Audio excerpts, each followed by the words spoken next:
जय जिनेन्द्र सभी को। आप सभी का आज के इस शंका समाधान सत्र में हार्दिक स्वागत है।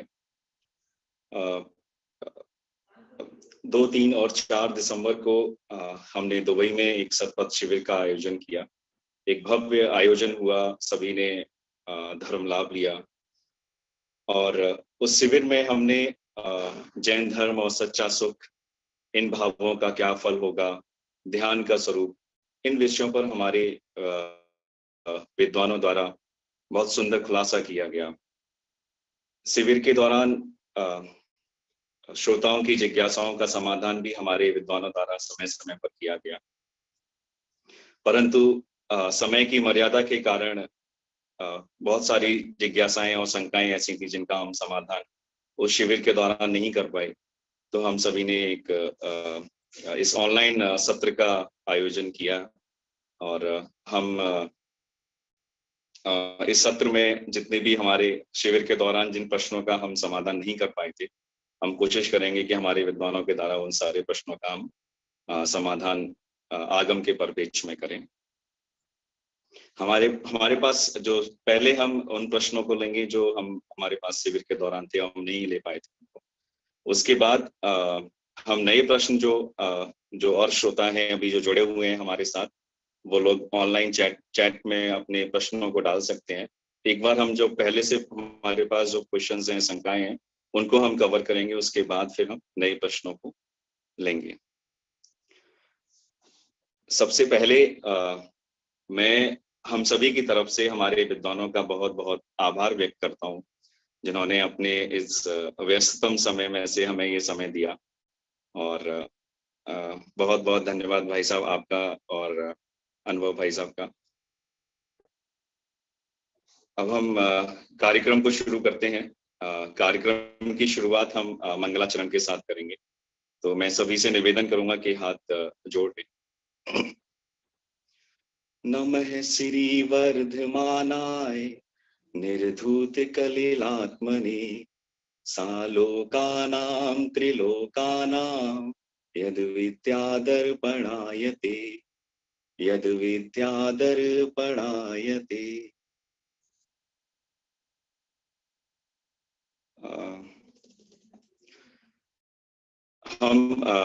मैं अनुभव जी से रिक्वेस्ट करूंगा कि वो जो शिविर के दौरान हमने जो टॉपिक कवर किए थे, एक बार हम सबकी मेमोरी को द्वारा एक बार वो रिवाइज करते हैं वो टॉपिक क्विकली।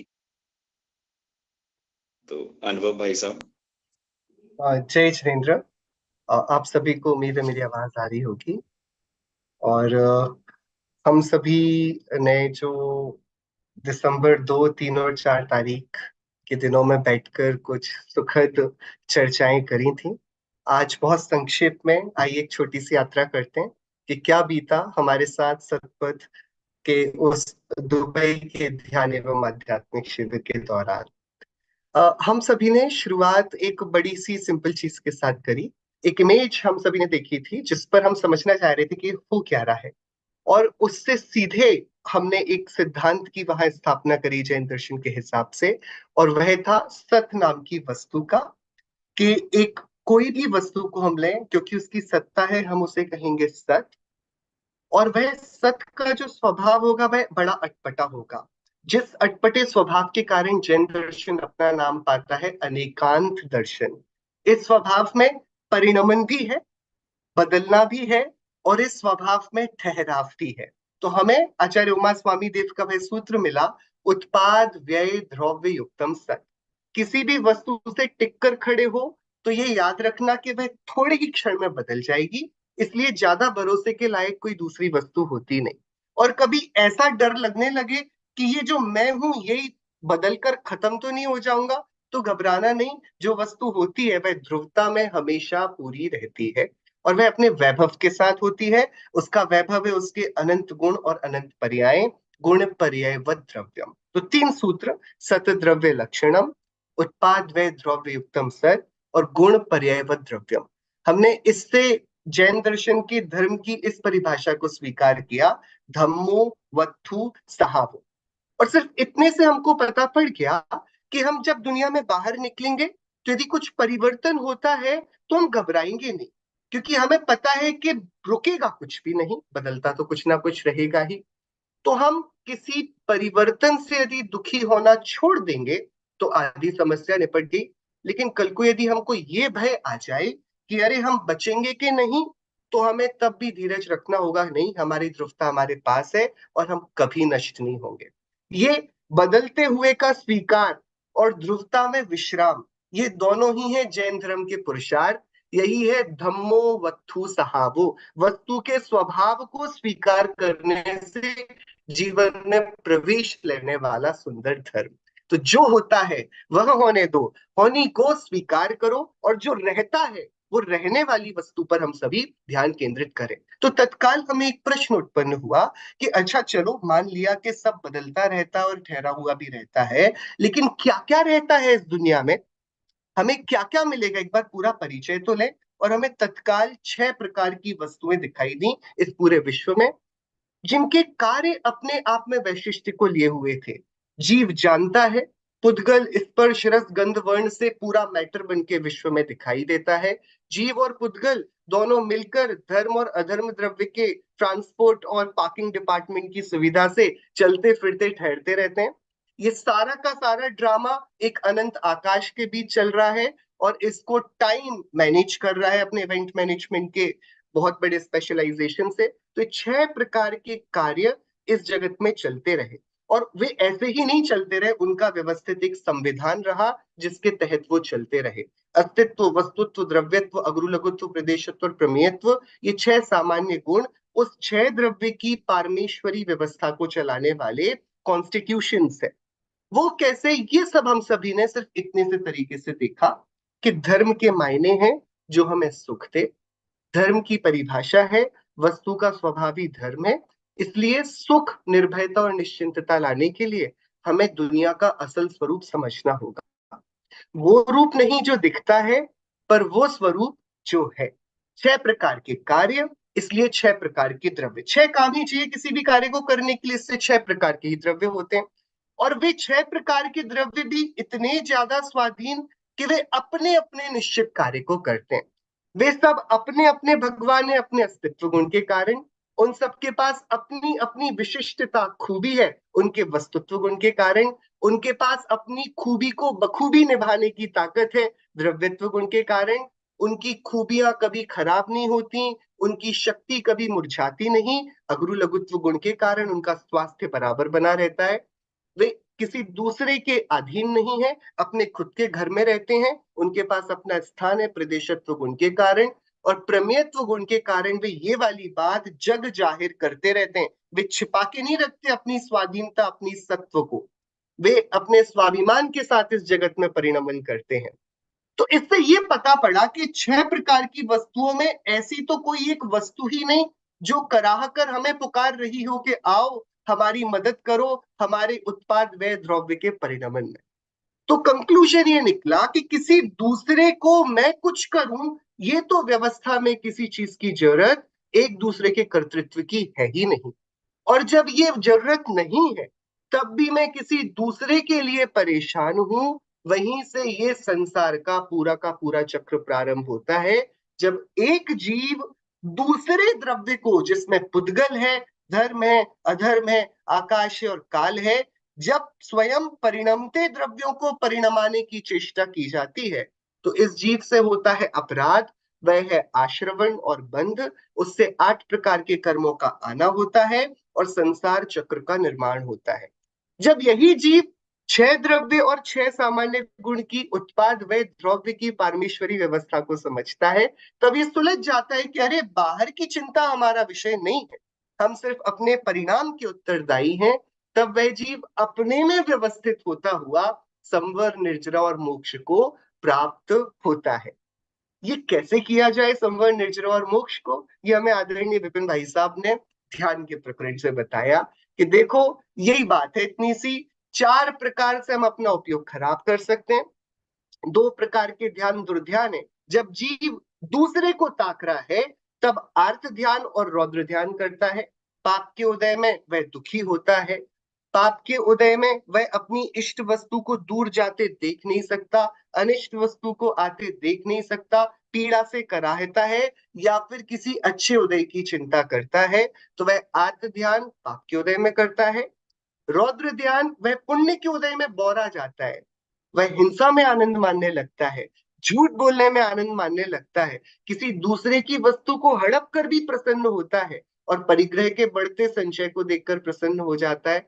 ये पर वस्तु को देखकर आने वाला अहंकार, ये आर्त और रौद्र दो प्रकार के दुर्ध्यान है जिनसे सारा संसार है। और फिर कैसे हम करें धर्म ध्यान को और शुक्ल ध्यान को, कि हम अपने में सिमटते जाएं, हम स्वाध्याय करें, जिनेन्द्र देव की आज्ञा का विचार करें, उन्होंने जो संसार से छूटने के उपाय बताए, संसार को काटने वाले उपायों का अपाय विचय नाम के धर्म ध्यान से विचार करें, कर्म के उदय का विचार करें, लोक के स्वरूप का विचार करें, ये धर्म ध्यान। और विचार करते करते करते विकल्प जो धर्म के ही रहे उनसे निर्विकल्प स्वरूप की तरफ ढलते हुए जब जीव जीव मात्र अपने में रह जाता है, तब वह जीव धर्म के सच्चे फल को प्राप्त होता है, निर्विकल्पता को, निराकुलता को, सच्चे सुख को। ऐसा यदि हमको करना है तो तत्व ज्ञान से अपने आप को हमें बहुत प्रेरित करके अभी ही वर्तमान में तत्व विचार करके सुखी रहना होगा, समाधान करके सुखी रहना होगा। तभी हमको ये पता पड़ेगा कि आगामी जो मुक्ति सुंदरी है, जो हमसे अवश्य मिलने को बेताब है, वह हमें आगामी शीघ्रता से काल में मिलेगी अथवा नहीं। इस प्रकार हम सभी ने इसी केंद्र को पाया कि सबसे सुंदर यदि कोई है तो वह मेरा एकत्व है, वह मैं हूं। मैं अपने पास रहता हूं तो मुक्ति की रचना करता हूं, मैं अपने केंद्र से भटक कर दूसरे की ओर ताकता हूं तो मैं संसार की दुख की पराधीनता की रचना करता हूं। इसलिए यदि मुझे सुखी रहना है तो मेरा पूरा ध्यान स्वरूप पर केंद्रित होना चाहिए, मेरा पूरा व्यवसाय स्वयं के पास आने का होना चाहिए। ये वाली बात हम सभी ने उन 3 दिनों के ध्यान में करी। अब आपको जो इसमें शंकाएं हैं उस पर हम लोग चर्चा प्रारंभ करें। धन्यवाद भाई साहब, आपने बहुत सुंदर तरीके से 6 द्रव्य और 7 तत्व और संसार परिभ्रमण का कारण और उससे छूटने के उपाय और धर्म ध्यान और बाकी के शुक्ल ध्यान की चर्चा की। निश्चित ही जो जिन्होंने वो शिविर अटेंड किया उनको बहुत आनंद आया होगा। मैंने इंडिया में होने की वजह से वो मिस किया, बाकी क्या रिकॉर्डेड वीडियोस में पहुंचूंगा तो वही तब देखूंगा। तो अब हम शुरुआत करते हैं आज के जो जो हमारे पास प्रश्न हैं उन प्रश्नों के साथ। तो पहला प्रश्न मैं लेता हूँ, अर्चना जी ने जो रेज किया था कि दैनिक दिनचर्या में जैन धर्म का अभ्यास कैसे करें, how to practise Jainism in daily routine life. हम सब पढ़ लेते हैं, समझ में भी आता है और मान भी लेते हैं, पर फिर भी अपनी लाइफ में अप्लाई नहीं कर। ये अर्चना जी का प्रश्न था। प्रश्न क्लियर था या मैं दोबारा बोलूं भाई साहब? अनुभव जी आइए। ठीक। अ, दैनिक दिनचर्या में हम धर्म कैसे करें, ये शॉर्ट में प्रश्न है।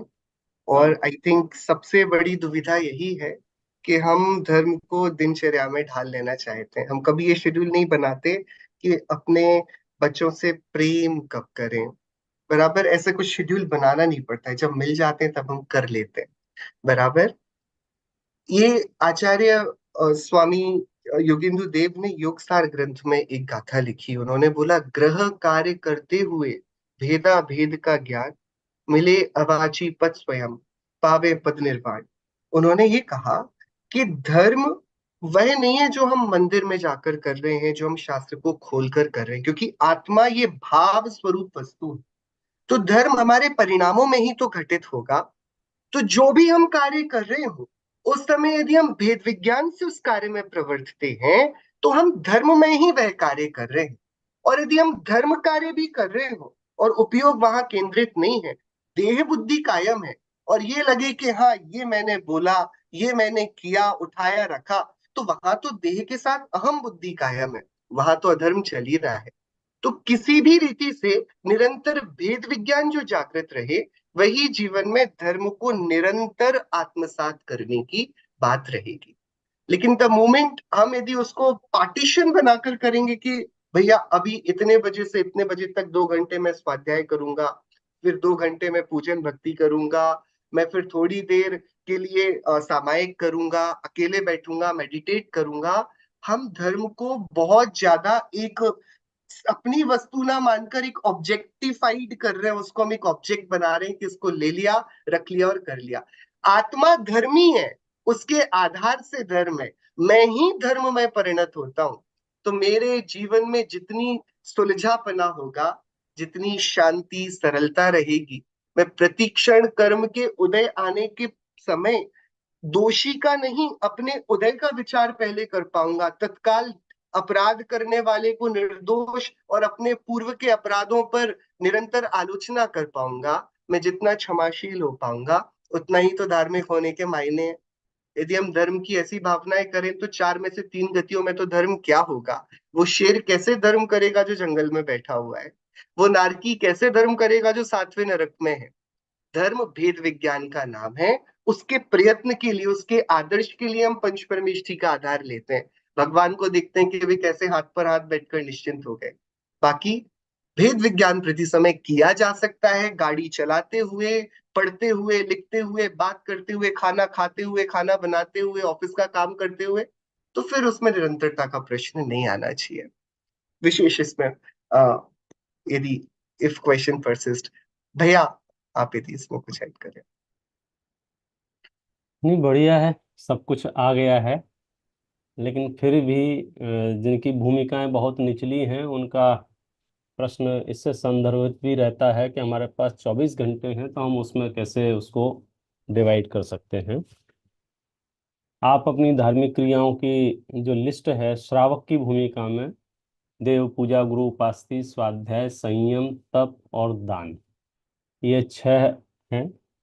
और सबसे बड़ा प्रश्न जो है आपका महत्वपूर्ण इस बात का है कि धर्म को कैसे अपने दैनिक दिनचर्या में शामिल करें।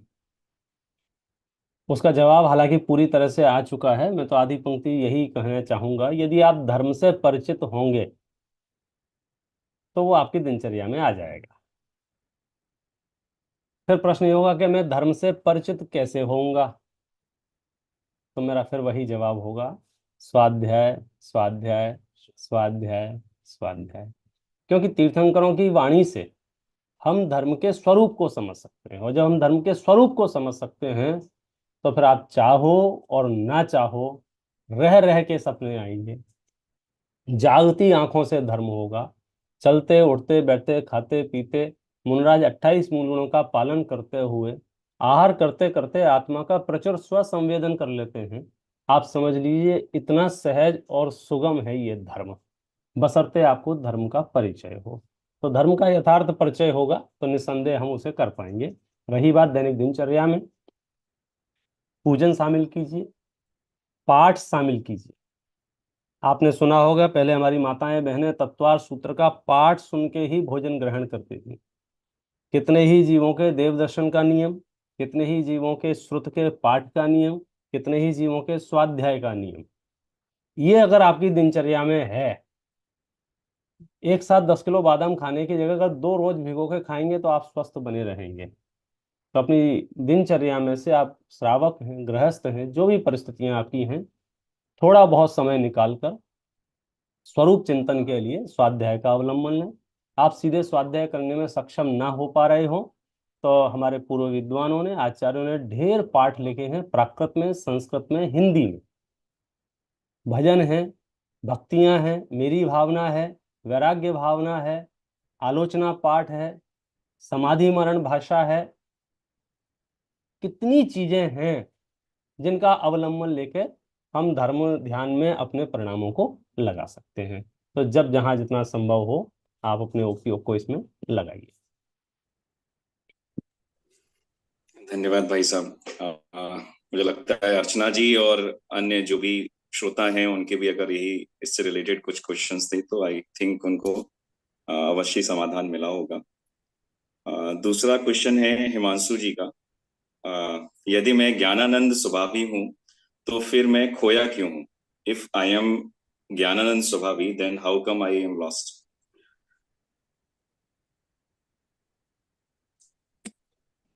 ये प्रश्न शायद इसलिए कहना चाह रहा है, प्रश्न का मतलब ये है, बाकी लोगों को ख्याल में आया हो या ना आया हो, मैं ज्ञानानंद स्वभावी हूं माने परिपूर्ण हूं, शुद्ध हूं,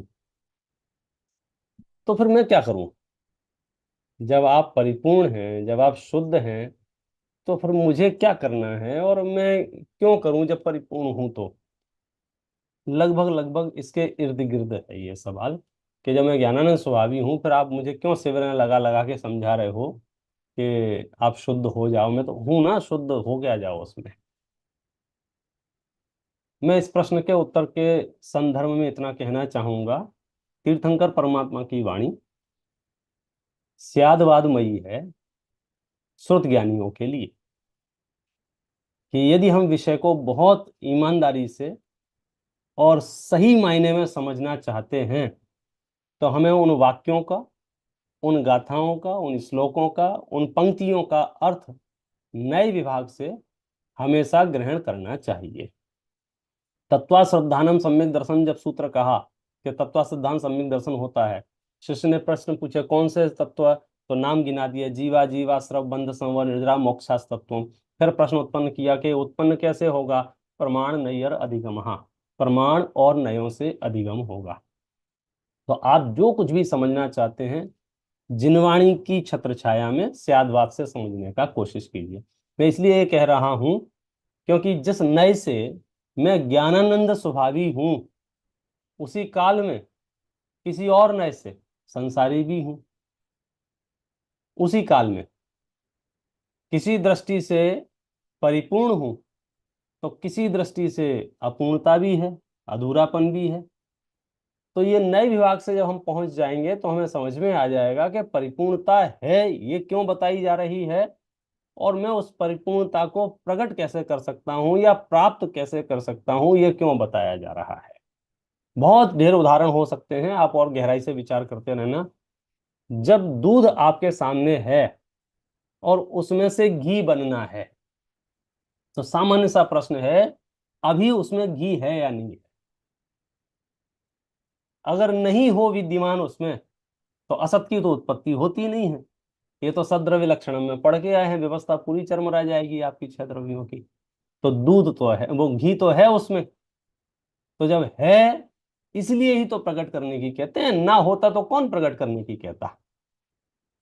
आप समझ लीजिए, चैतन्य में शुद्धता विद्यमान है, इसलिए आपको प्रकट करने की कहते हैं। आपने जो प्रश्न है वो प्रश्न है, मैं खो क्यों गया हूं?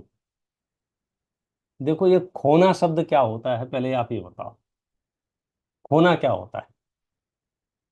ये वस्तु यहां रखी है, 1 घंटे बाद मैंने वहां रख दी, फिर वहां और कहीं पहुंच गई। पहले मैं गांव में रहता था, फिर शहर में रहने लग गया। तो ये खोना माने क्या होता है? आपके ज्ञान से ओझल हो जाना, बस इसी को खोना कहते हैं। खोने में नष्ट होना शामिल नहीं है। यदि आपकी कोई वस्तु खो गई है, इसका मतलब क्या है? वस्तु की सत्ता विद्यमान है, मेरे ज्ञान से ओझल हो गई है, और वस्तु खोई हुई नहीं है। वस्तु तो जहां है वहीं है। तुम उठ के चले गए और घर जाके कह रहे कहीं गिर गई, कहीं खो गई, कहीं नहीं खोई है, वो अभी भी वहीं की वहां बैठी हुई है। तो इस जगत में सारे के सारे पदार्थ विद्यमान है, क्योंकि मेरा प्रयोजन मुझसे है। मोक्ष के हित में 7 तत्वों में मेरी बहुत महती भूमिका है श्रद्धान में। इसलिए मैं ये बार बार कहता हूँ, मैं खो गया हूँ, मैं खो गया हूँ। मेरे ज्ञान से मेरा स्वरूप ओझल हो गया है, परिमार्थ से कहीं कुछ खोया नहीं है, कहीं कुछ गया नहीं है, हाजरा हजूर विद्यमान है। बस तू उस बात को स्वीकार कर। बस स्वीकार कर का अर्थ क्या है?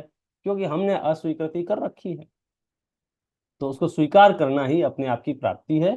खोने का अर्थ ये बिल्कुल भी नहीं है कि कहीं गायब हो गया है, और ये भी नहीं है कि जब परिपूर्ण है तो क्यों खो गया है। तो परिपूर्ण होने से क्या होता है? लोग करोड़ों का रुपया अपने जिस जमीन में गाड़ते हैं, कभी कभी ज्ञान से ओझल हो जाता है, इस पेड़ के नीचे गाड़ा था, दूसरे पेड़ के नीचे खोदते रहते हैं और रोते रहते हैं, मेरा धन खो गया, मेरा धन खो गया, मेरा धन खो गया। वो तो भला हो किसी ने याद दिला दिया कि यहाँ नहीं, यहाँ खोदो, हाँ मिल गया मिल गया मिल गया मिल गया। तो वस्तु तो यथावत जहाँ है वैसी की वैसी है, परिपूर्ण है। आप उस पर उसी दृष्टि से देखें, उसे स्वीकार करें, तो आपकी आत्मा आपको मिल जाएगी।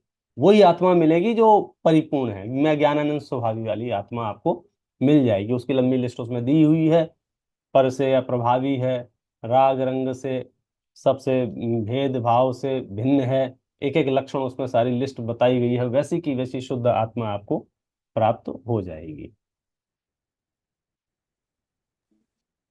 और धन्यवाद कुछ भाई इस साहब। विषय में कहना चाहें, या क्रॉस कुछ क्वेश्चन पूछना चाहें, या हम कुछ क्वेश्चन को समझने में कुछ कम ज्यादा हो गया हो, तो वे चैट बॉक्स में लिख सकते हैं, कह सकते हैं। मतलब प्रति प्रश्न भी आप कर सकते हैं जब आपका समाधान ना हो पा रहा हो तो। हम चलते हैं अपने अगले प्रश्न की तरफ। अनुभव जी, ये कोई भाव विचार आए आप? नहीं हाँ नहीं, जी, ठीक है। हाँ, जी बोलिए ये सर। जय जय जय विपिन जी, मेरा नाम हिमांशु जैन है। This was my question, can you see मी?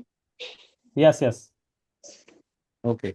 तो मेरा मेरा तो बहुत ही, मेरे को बहुत कम नॉलेज है अपने जैन धर्म की, और मैंने बहुत ही कोई भी ऐसी मतलब डीप टेक्स्ट कुछ पढ़ा नहीं है। मेरा बस अभी इंटरेस्ट डेवलप हुआ था, उससे ही आया था जब उसमें हमको ये समझाया जा रहा था कि अल्टीमेटली तुम्हें मोक्ष जाना है और उसमें तुम्हारी सोल होगी। तो बेसिक क्वेश्चन ये आया था कि अगर मेरे पास सोल में सब कुछ ही है, तो ये आज अपन को कर्म बंध गए हैं ना इतने सारे, जो अपन को बोला जा रहा है इनको हटाना है। तो मेरा क्वेश्चन आया था कि स्टार्ट कैसे हो गया था ये? अच्छा। फिर और स्टार्ट, पहला कर्म लग कब गया, लग कैसे गया मेरे को ऊपर, पास्ट से, जो भी मतलब अपने टाइम में। तो दैट वाज द क्वेश्चन कि हम स्टार्ट ही कैसे हो गया था वो, बहुत पहला बढ़िया। नहीं समझ पहला गया। कर्म कैसे लग गया था हाँ। वो वहां पे थॉट आया था। और फिर उसके कंटिन्यूएशन में ये था कि कि अगर मान लो आज लग भी गए हैं, तो क्या हम अपना भविष्य बदल सकते हैं? तो जैसा अभी आपने समझाया कि वो जैसी है वैसी ही है, तो मैं बस समझना है कि वैसी, तो इसका मतलब है मेरे कोई कर्म वरम बंधे नहीं है क्या, मुझे बस समझना है उसे? या फिर या समझने ही को ही कर्म हटा, मतलब it's just a thought process है, उसमें कुछ एक्चुअल भी है? अगर जो आपने भी समझाया है कि आत्मा तुम्हारी वैसी की वैसी है, तो बस मेरी सोच में ही कमी है या मेरे एक्शन में भी से भी कोई रिलेशन है उसका? तो ये काउंटर क्वेश्चन जो भी आपने समझाया था, मेरा बेसिक क्वेश्चन था कि पहला कर्म कैसे लग गया था। बहुत बढ़िया। तो पहले पहले वाले प्रश्न का अपन उत्तर देते हैं कि आखिर मुझे कर्मों का बंधन कैसे हो गया, क्योंकि आत्मा तो शुद्ध है। आज जैसा कि आपके प्रश्न में शामिल था, ज्ञानानंद स्वभावी है, कर्म कैसे लग गए और पहला कर्म कब बंधा, मतलब मैंने ऐसे क्या गलती कर दी जिससे कर्म बंध गया, लगभग लगभग ऐसा प्रश्न है। और इसकी शुरुआत कहाँ से हुई? इस प्रश्न का तथ्यात्मक उत्तर यह है कि मैं अनादि से ही कर्म बंधन सहित हूं। इसकी कोई शुरुआती तारीख नहीं है कि इस तारीख को कर्म बंधन हुआ था। और ऐसा भी नहीं है कि आत्मा पहले शुद्ध हो और कुछ गंदगी में कीचड़ में चले जाने से, जैसे पैर में कीचड़ लग जाता है और इस तरह से कर्म बंध गया हो। जन्मतः, जन्मतः माने अनादि, जन्मतः शब्द का भी उपयोग इसलिए नहीं कर पाते हैं कि जैसे ही जन्मतः बोलते हैं ऐसा लगता है कि कुछ तो तारीख होगी। जब से आत्मा है, प्रश्न है कब से आत्मा है कि अनादि से आत्मा है, तो अनादि से ही कर्म बंधन रूप ही है। तो अब आपके चित्त में प्रश्न हो सकता है कि अनादि से कोई कर्म बंधन रूप कैसे हो सकता है, जब अलग अलग चीजें हैं तो मिली हुई कैसे हो सकती हैं? लोक में ऐसी बहुत सी चीजें हैं जो वर्तमान में मिली हुई उत्पन्न होती हैं, एक प्रोसेस के द्वारा हम उन्हें अलग अलग कर लेते हैं। जैसे माइंस में सोना जो मिलता है हमको, वो वहीं से वैसा मिलता है। उसमें कुछ दूसरे मेटल के पार्ट्स होते हैं, आयरन होता है उसमें, सिल्वर होती है उसमें, कॉपर होता है, जिंक होता है, कई चीजें होती हैं। रिफाइनरी के तहत हम शुद्ध सोना अलग कर देते हैं और बाकी चीजें अलग कर लेते हैं। जब हम दूध लेके आते हैं या धोते हैं, निकलता है वहीं से, उसमें कुछ पानी का अंश होता है। एक प्रोसेस से हम उस पानी के अंश को अलग कर देते हैं, कभी पनीर बना लेते हैं, कभी घी बना लेते हैं। तो जगत में ऐसे बहुत पदार्थ होते हैं कि वे प्रारंभ से ही उस रूप हैं। ऐसा नहीं है कि पहले दूध और पानी अलग थे, फिर मिल गए थे और फिर अलग किए हैं। वो जो और एक्स्ट्रा मिल गया था पानी वो रास्ते में दूध वाले से, वो अलग, उसके अलावा भी पानी ऑलरेडी उसमें है। तो इस प्रश्न का आगमिक उत्तर यही है कि जीव अनादि से है और कर्म बंधन सहित है, और बहुत से जीवों के कर्म बंधन के कारणों का नाश होता है तो कर्म बंधन का भी अभाव होता है। इस न्याय से हम इस कर्म बंधन को दूर कर सकते हैं। ये तो बात हुई आगम की जो तथ्यात्मक जानकारी है। दूसरा प्रश्न आपका ज्यादा महत्वपूर्ण है कि चलो जो भी परिस्थिति है, क्या सच में मैं अपने कर्मों को दूर कर सकता हूं? तो उत्तर है हाँ, आप अपने कर्मों को दूर कर सकते हैं। जैसे ये वस्त्र मलिन है, क्या मैं इस वस्त्र को धो सकता हूँ? हाँ, आप इस वस्त्र को धो सकते हैं। उसके तरीके हैं, उसकी विधियां हैं, सामान्य विधियां, विशेष विधियां, विशेष दाग हैं तो विशेष तरीका है, सामान्य दाग हैं, सामान्य तरीके हैं। छोटी मोटी धुलाई तो भगवान को देखते ही हो जाती है, आत्मा की प्रतिक्रमण आदि के पाठ से ही हो जाती है छोटी मोटी, और विशेष धुलाई करना हो तो उसके लिए बड़े डिटर्जेंट पाउडर लगते हैं, जिनका नाम भेद विज्ञान है, जिनका नाम शुद्धात्मा का लगातार चिंतन है, धारा प्रवाह, जिससे कर्म ढीले पड़ते हैं, मोह का नाश होता है। आप कर्मों का नाश कर सकते हैं यदि आप चरणान योग की भाषा में पूछेंगे, क्रियात्मक भाषा में पूछेंगे तो यही उत्तर आएगा, हाँ आप कर सकते हैं। उसकी अपनी विधि है। बाहर से बात करेंगे तो कहेंगे आप अणुव्रत ले सकते हैं, महाव्रत ले सकते हैं, आप अपनी सामर्थ्य का विचार करके। अब इसमें दोनों, मतलब एक कार्य में अनेक कारण चाहिए ना, उसको समराइज कर देते हैं अपन। सीधा सीधा प्रश्न पूछता हूँ, आप गाड़ी खरीद सकते हैं? हाँ खरीद सकते हैं, लेकिन इतना पैसा है आपके पास? नहीं, बोला थोड़ा सा कम है, तो आप थोड़ा सेकंड मॉडल ले लो, एकदम टॉप मॉडल में जाने की क्या जरूरत है? नहीं, थोड़ा और कम तो थोड़ा और ले लो। नहीं, बोलो और कम है तो थोड़ा और ले लो। तीन चार तो वो शोरूम में ही आपको बता देंगे और कम और कम। बोले नहीं और कम है, बोले दूसरी कंपनी के ले लो। नहीं नहीं और कम, सेकंड हैंड ले लो। कैसा, उतने भी नहीं है तो भावना भाव जब हो जाए तब ले लेना। मतलब परिस्थितियां भी बहुत मायने रखती हैं कि आप वह काम कर पाएंगे कि नहीं कर पाएंगे। लेकिन सामान्यतः हम यही उत्तर देंगे, हाँ आप ये काम कर पाएंगे। और हम पूरे विश्व को जैसे लौकिक जीवन में प्रेरणाएं देते हैं, सब पढ़ें, सब स्टडी करें और सब कलेक्टर बने, सीए बने, आईटी में जाएं, लेकिन सबको सच्चाइयां पता होती हैं, सब नहीं जाते हैं। परसेंटेज भी अगर रेशो देखेंगे तो आपको बहुत छोटा रेशो है, पूरा देश मिलके पढ़ता है तब जाके गिनती के डॉक्टर उपलब्ध हो पाते हैं, गिनती के सीए उपलब्ध हैं, गिनती के वकील उपलब्ध हैं। मतलब आप समझ गए, कर सब सकते हैं। यदि आप प्रश्न पूछोगे कि ये बालक कुछ कर सकता है, हाँ कर सकता है। करेगा क्या नहीं करेगा, उसकी परिस्थितियां, उसकी इच्छा शक्ति और उसकी भावनाएं, कई चीजें काम करती हैं। आप मोक्ष में जा सकते हैं। आपकी तैयारी, आपकी भावनाएं, आपकी मेहनत, आपका पुरुषार्थ उस योग्य परिस्थितियों को बनाएगा कि आप मोक्ष में पहुंच सके। मतलब हर एक जीव में कर्म से, कर्म बंधन से मुक्त होने की सामर्थ्य है, बशर्ते उसको किस विधि से दूर किया जाए। और जैसे जैसे आप गहराई में उतरेंगे, एक सीढ़ी चढ़ेंगे, फिर नई बात सामने आएगी कि नहीं कुछ उसमें भव्य भी होते हैं, कुछ अभव्य भी होते हैं। फिर और आगे बढ़ेंगे तो भव्यों में भी दूरान दूर भव्य होते हैं, आसन्न भव्य होते हैं, निकट भव्य होते हैं। फिर और गहराई में उतरेंगे तो मुनिराज बनने पर भी, ज्ञानेश्वरी दीक्षा अंगीकार करने पर भी, 28 मूलों का पालन करने पर भी यदि आत्मानुभूति नहीं हुई तो मोक्ष नहीं हो पाएगा।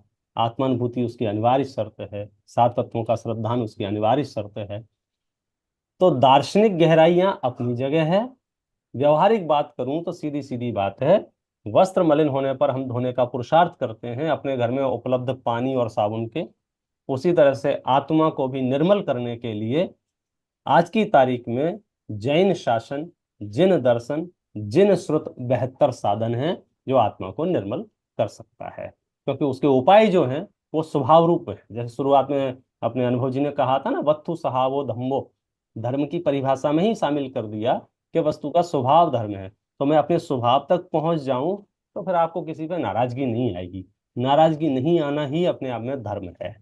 क्रोध नहीं होना, मान नहीं होना, मायाचारी नहीं होना, लोभ नहीं होना, कषाय नहीं होना, ये अपने आप में धर्म की व्यवस्था के अंतर्गत है, क्योंकि वह आप स्वभाव की प्राप्ति कर चुके हैं। तब जाके ऐसी परिस्थिति बनती है।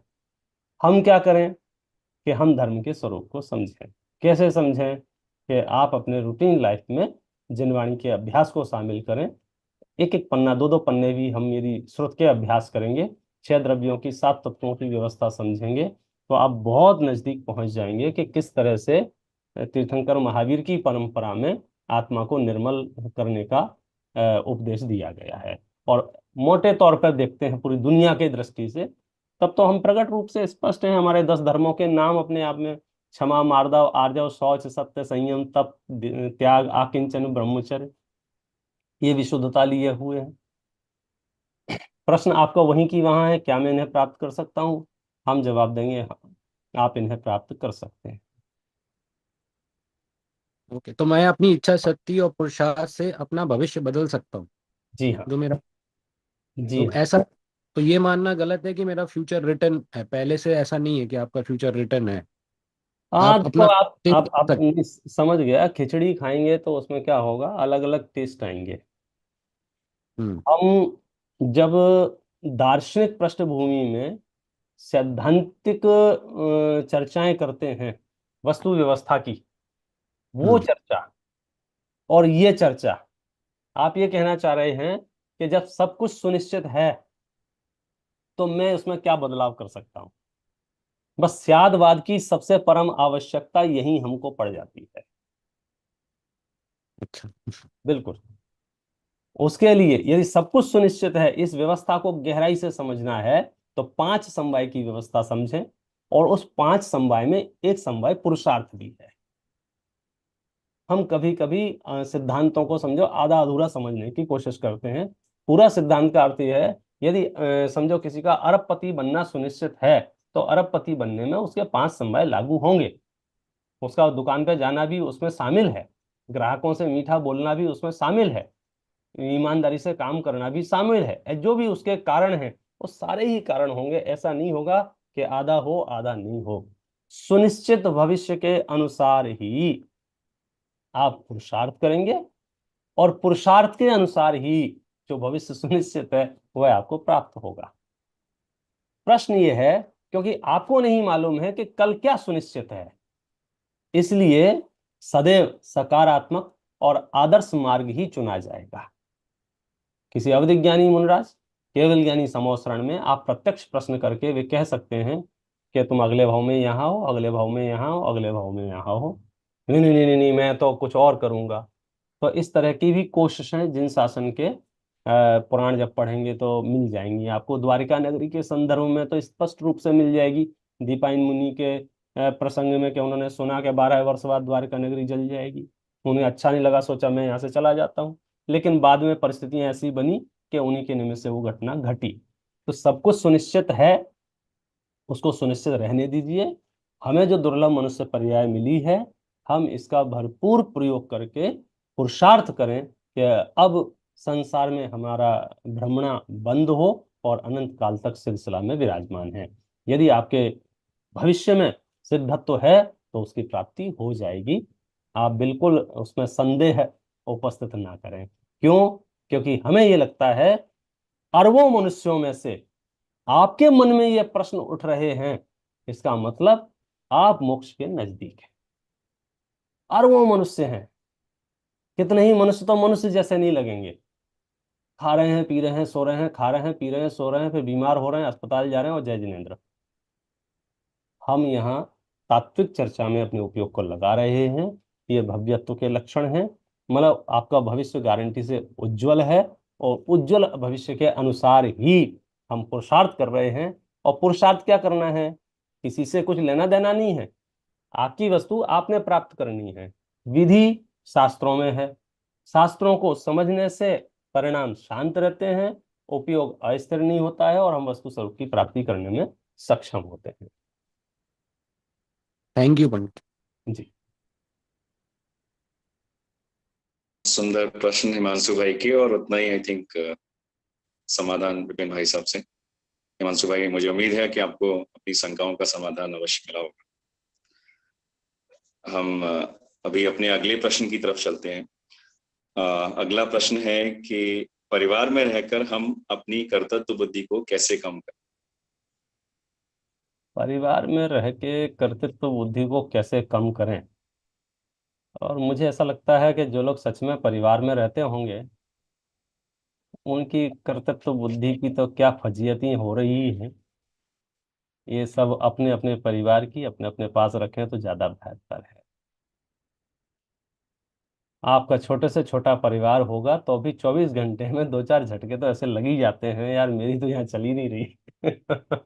मतलब कर्तृत्व नाश के लिए परिवार एक बेहतर प्लेस है कि आप 4 दिन उसमें रहें और ऐसा लगता हो कि मतलब और बड़े परिवार में रहें और याद करें कौन कौन रिश्तेदार हैं, आप 4 दिन उनके जहाँ जाके रहें तो आपको महसूस होने लगे। कर्तृत्व नाश करने का सबसे बढ़िया उपाय है आप परिवार में रहें।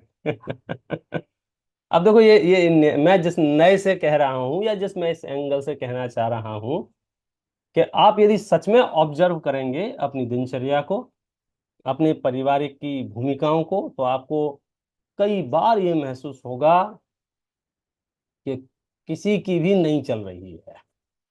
बस योगान योग से समझो 4 लोगों का परिवार है तो 2 लोगों के अनुकूल यदि कार्य हो गया तो बाकी के 2 लोगों को लगती है इनकी चल गई, और कभी इनकी 2 की होगी तो बाकी लगता है इनकी चल गई। सच बात यह है किसी की नहीं चल रही है।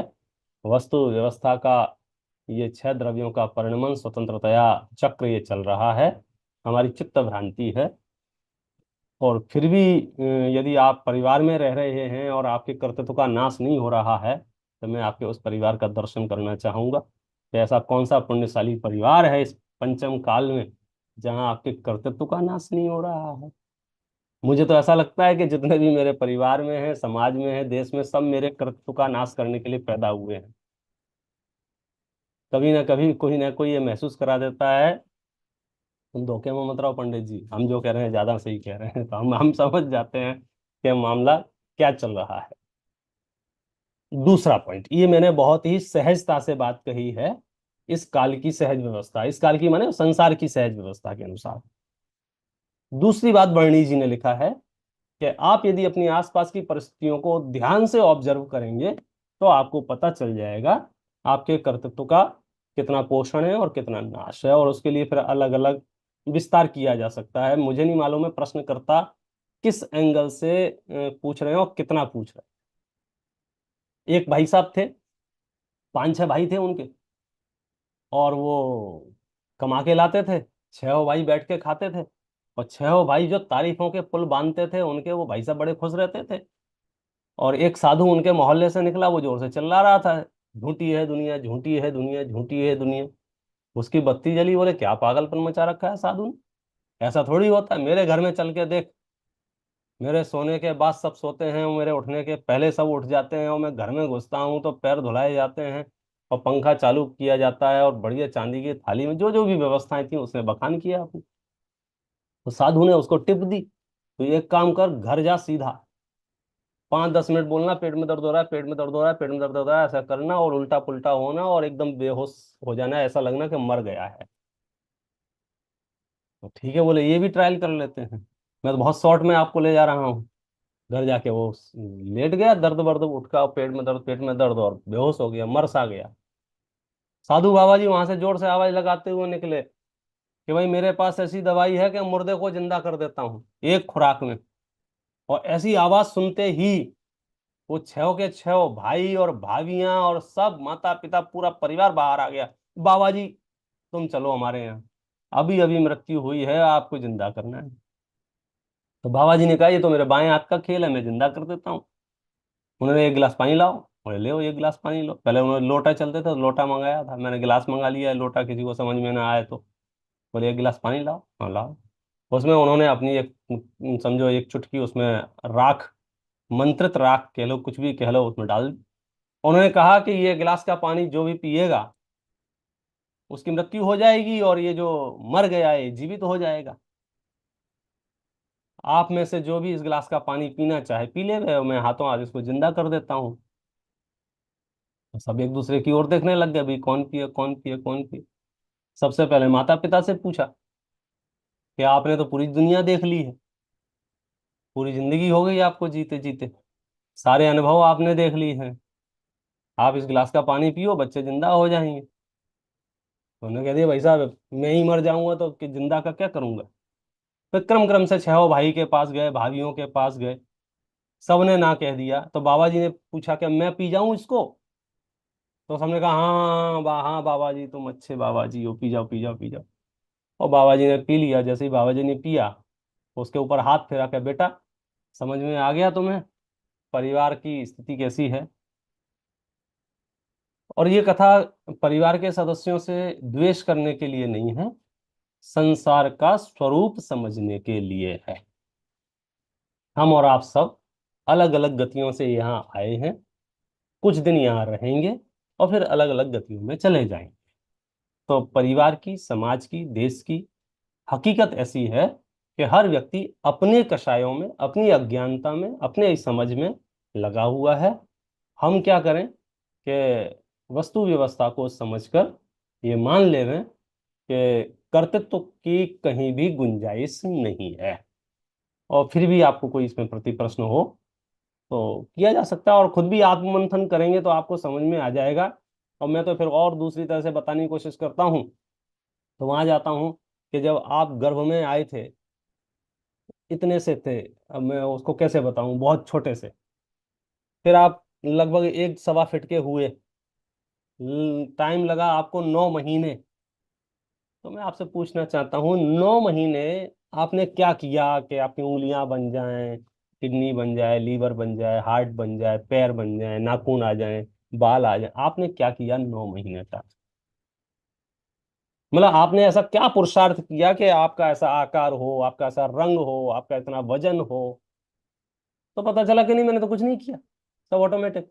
अच्छा पैदा हो गए, फिर क्या किया कि कुछ नहीं, शुरू के साल 2 साल तो ऐसे ही रहे। फिर धीरे धीरे हमको भी भ्रम होने लग गया कि मैं कर रहा हूँ, मैं कर रहा हूँ। और फिर एक समय आता है, अब हमसे उठा नहीं जा रहा है, अब हमसे बैठा नहीं जा रहा है, हमसे चला नहीं जा रहा है, हमसे खाया नहीं जा रहा है, हमसे पिया नहीं जा रहा है। मतलब सच बात यह है कि आप कभी भी कर्ता थे ही नहीं, अज्ञान से हमने कर्ता मान लिया था। धन्यवाद भाई साहब, बहुत सुंदर समाधान दृष्टांत के माध्यम से। अगला प्रश्न है, उपादान और तत्समय की योग्यता से ही सारे काम होते हैं, तो क्या पुरुषार्थ ना करें, क्योंकि जब जो काम होना है तब हो जाएगा। हाँ भैया अनुभव जी। का उत्तर अभी पंडित साहब ने दे ही दिया है 5 उपायों का नाम लेकर। ये कोई भी कार्य यदि होता है तो अकेली, ना तो काललब्धि पर है ना ही अकेले पुरुषार्थ पर है, समन्वय है। लेकिन हमारे पास थोड़ी सी सीमाएं हैं हमारे ज्ञान की। हम नहीं जानते क्या कार्य होने वाला है, क्या घटित होगा। तो हमारे पास बचता है वर्तमान, और हमारे पास हमारी शक्तियों का आकलन। तो हमारा तो कर्तव्य यही है कि हम अपने पूरे मन से जो सही है, जो करने योग्य है, उस करने योग्य कार्य का प्रयत्न करें, निरंतर तत्व विचार करें, भेद विज्ञान करें, और होने योग्य कार्य अपने समय पर होता चलेगा। तो ये कह देना कि कार्य अपने समय पर होगा और जब होना होगा, ये वाला ये वाली बात सच है लेकिन अधूरी है। वो जब होने योग्य होगा तब वह अपने सारे कारणों के साथ होगा। तो उन कारणों में यदि मेरा तत्व विचार, मेरा स्वाध्याय मेरे अभ्युदय का कारण है, तो वह कार्य अभ्युदय का और मेरे रत्नत्रय की प्राप्ति का, मुक्ति का भी उसी कारण से संभव होगा। तो आई थिंक वो ऑलरेडी आ गया है, तो रिपीटेशन होगा इसका, इसलिए इतना ही। धन्यवाद भाई साहब। अगला प्रश्न बहुत बड़ा था, verbose था, मैंने कुछ लाइंस में उसको समराइज करने की कोशिश की है।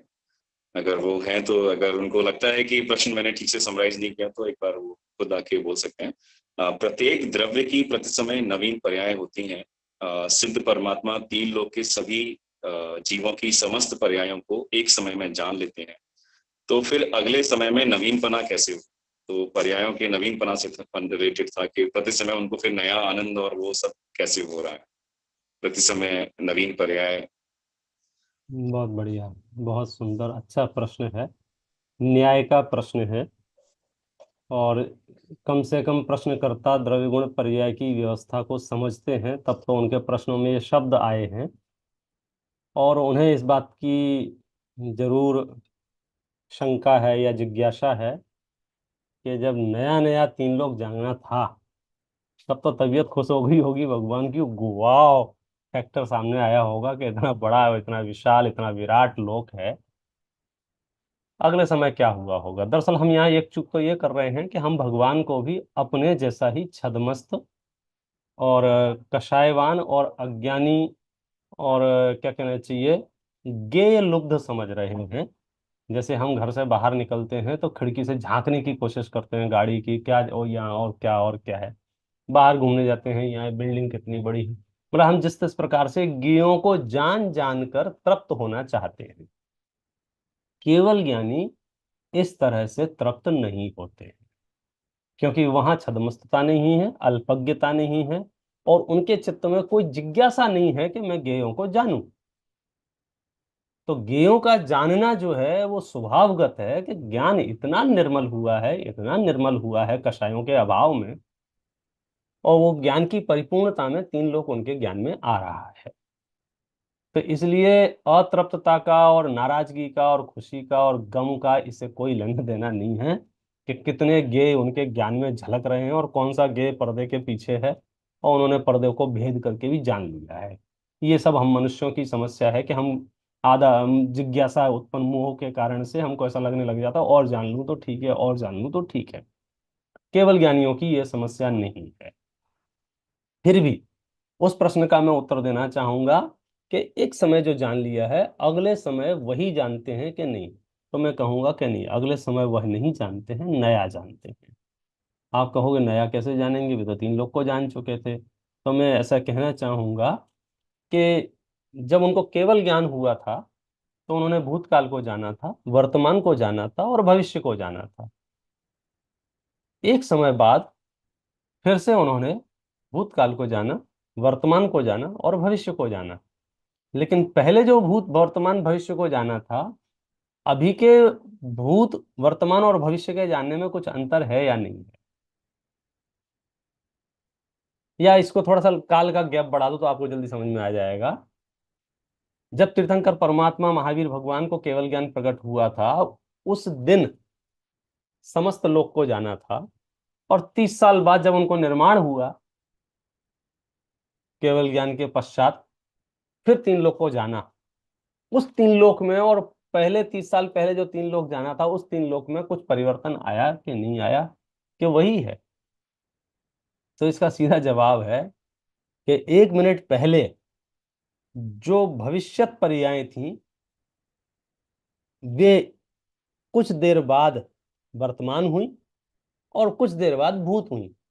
तो जिन पर्यायों को वे भविष्य रूप से जान रहे थे, अगले क्षण उन पर्यायों को वर्तमान रूप से जानते हैं और उसके अगले क्षण भूत रूप से जानते हैं। ऐसे कह सकते हैं, समझे, एक कागज में आग लगी तो एक क्षण पहले उन्होंने कागज जाना, भविष्य रूप मतलब वर्तमान में कागज है और भविष्य की पर्याय में आग है और भविष्य की पर्याय में राख है और भविष्य की पर्याय में मिट्टी है।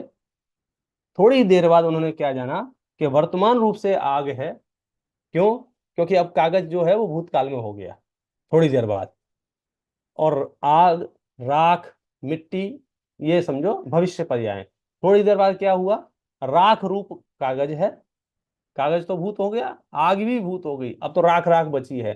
तो राख और मिट्टी और फिर उसकी अगली पर्याय, इस तरह जो पर्याय भविष्य रूप थी वे वर्तमान रूप, और जो वर्तमान रूप पर्याय थी वे भूत रूप। इस तरह से जो पर्यायों का प्रवाह क्रम परिवर्तित होता है, तो वे हर क्षण हर अगले समय में नया नयापन उनके गेयों के परिवर्तन से सहज व्यवस्था रहती है। लेकिन इस व्यवस्था से उनकी तृप्ति का, अतृप्ति का, उनने जान लिया तो बहुत मजा आ गया और चार गेय और जानने में आ गए, वहां मोह का सद्भाव न होने से इच्छा का अभाव है, और इच्छा का अभाव होने से दर्पणवत उनके ज्ञान को कहा है। दर्पण में कितने ही पदार्थ झलके, उससे दर्पण के स्वरूप पर, उसके आकार पर, उसके वजन पर कोई प्रभाव नहीं पड़ता है। ऐसे केवल ज्ञानी के ज्ञान में तीन लोग झलकता है, उससे उनकी भावनात्मक रूप से कुछ नहीं होता है। वह झलकता है, वो उनकी ज्ञान की विशुद्धि है, स्वच्छता है उनके ज्ञान की। और जी कुछ जी। अनुभव? ऐड कर देना भैया जहां भी। हाँ। पंडित जी, हाँ जी।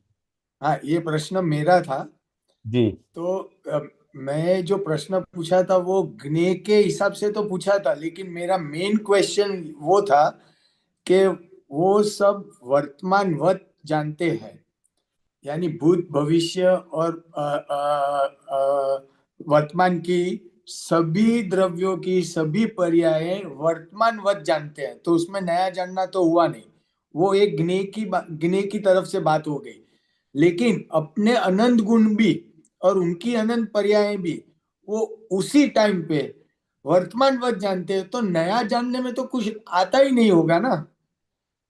वर्तमान। वर्तमानवत का मीनिंग वही हुआ कि सब जान लिया, तो सब जान लिया तो दूसरी दूसरी सेकंड भी सेम जानना हुआ, तीसरी सेकंड भी सेम जानना हुआ।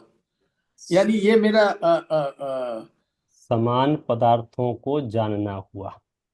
6 द्रव्य थे, 6 द्रव्यों के अनंत गुण थे, अनंत गुणों की अनंती पर्याय थी, उन सब पर्यायों को जानना हुआ। वर्तमान वत जानते हैं, उसका अर्थ यह है जैसे हम वर्तमान के पदार्थों को स्पष्ट जानते हैं, वो विशदता के अर्थ में है, स्पष्ट क्लैरिटी के मामले में। क्लैरिटी माने कि उसकी मतलब जैसे हम भूतकाल की चीजों को पता कैसे जानते हैं, स्मृति के आधार पर। स्मृति के आधार का मतलब क्या हुआ कि उसमें वो विशदता नहीं है। जो हम लोग सामने हैं, अभी अभी यहाँ जितने लोग बैठे हुए हैं उनमें से कितने ही लोग तो वीडियो ऑन करके बैठे हैं, तो हम उन्हें जितनी स्पष्टता से जान पा रहे हैं, कितने ही लोग वीडियो बंद करके बैठे हैं। अब मैं ये तो जान रहा हूं कि इतने लोग बैठे हैं, लेकिन स्पष्टता में अंतर आ रहा है ना। तो स्पष्टता के अंतर को खत्म करने के लिए कहा कि वे समस्त पदार्थों को वर्तमानवत माने विशद स्पष्ट जानते हैं। लेकिन जो घटना 12 साल बाद घटने वाली है उसको ये थोड़ी जानते हैं कि आज घट जाएगी। वो यही जानते हैं कि 12 साल बाद घटेगी। और यदि 12 साल, 1 साल बाद अगर ज्ञान, केवल ज्ञान से पूछेंगे तो जवाब ये नहीं आएगा कि 12 साल बाद घटेगी, तो जवाब आएगा 11 साल बाद घटेगी। और 1 साल बाद मैं समोसरण में गया कि महाराज अब क्या हाल चाल है, तो भगवान कहेंगे कि बेटा अब 10 साल बाद द्वारका जलेगी। और मैं 2 साल के गैप से विदेश चला गया और नहीं आ पाया इंडिया, और फिर मैं आया, समोसन लगा हुआ, फिर गया कि महाराज आपने जो द्वारका का कहा था उसका क्या चल रहा है, तो फिर भगवान कहेंगे कि बेटा अब 8 साल बाद जलेगी। तो ये जो जवाब में अंतर आ रहा है माने परिवर्तन प्रकृति का नियम है, और उस परिवर्तन के सद्भाव से हर पल नया जानना है। क्योंकि 1 साल पहले जान रहे थे 12 साल बाद जलेगी, और अब जान रहे हैं 11 साल बाद जलेगी। मतलब जब साल में नयापन है तो 6 महीने, 1 महीने, 1 दिन, 1 घंटा, 1 मिनट, 1 सेकंड, एक नैनो सेकंड, पिको सेकंड और फलाना ठिकाना समय तक आप ले जा सकते हैं उसको। हर पल नया जानना है। फिर भी नया नहीं है, क्योंकि समस्त पर्याय जो अव्युत्पन्न है और जो नष्ट हो गई हैं वे उनके ज्ञान में आ रही हैं, इसलिए उनके आने से कोई बाधा नहीं है। इच्छाओं का अभाव होने से वहां ये प्रश्न ही नहीं है कि ये नया है कि ये पुराना है। जो है वो उनके ज्ञान में झलक रहा है। इतनी बात मैंने इसलिए कही थी क्योंकि न्याय दीपिका में एक प्रसंग है जहां पर धारावाहिक ज्ञान को अप्रमाण ज्ञान कहा गया है। बार बार वही जानना, उसमें प्रमाणिकता का अभाव होता है, इसलिए थोड़ा सा उसको विस्तार करके कोशिश की कि धारावाहिक नहीं है। लेकिन सच बात यह है कि उनके लिए कुछ नया नहीं होता है, क्योंकि पहले क्षण केवल ज्ञान में पूर्ण ज्ञान विकसित हो गया है। ऐसा नहीं है कि कल और थोड़ा सा ज्ञान बढ़ जाएगा तो वो भी जान लेंगे, वैसा नहीं है। ये दार्शनिक ऊहापोह है। परमार्थ से उनके मोह नाश हो गया है और ज्ञान की स्वच्छता है, इसलिए उनके ज्ञान में सब झलक जाता है। करना और विचार करना, कहीं कुछ रहेगा तो और उसको ऊहापोह करेंगे। Thank you. जी जी। अगला प्रश्न है, कर्म चेतना, कर्म फल चेतना से भेद विज्ञान करके ज्ञान चेतना में उपयोग को कैसे स्थापित करें।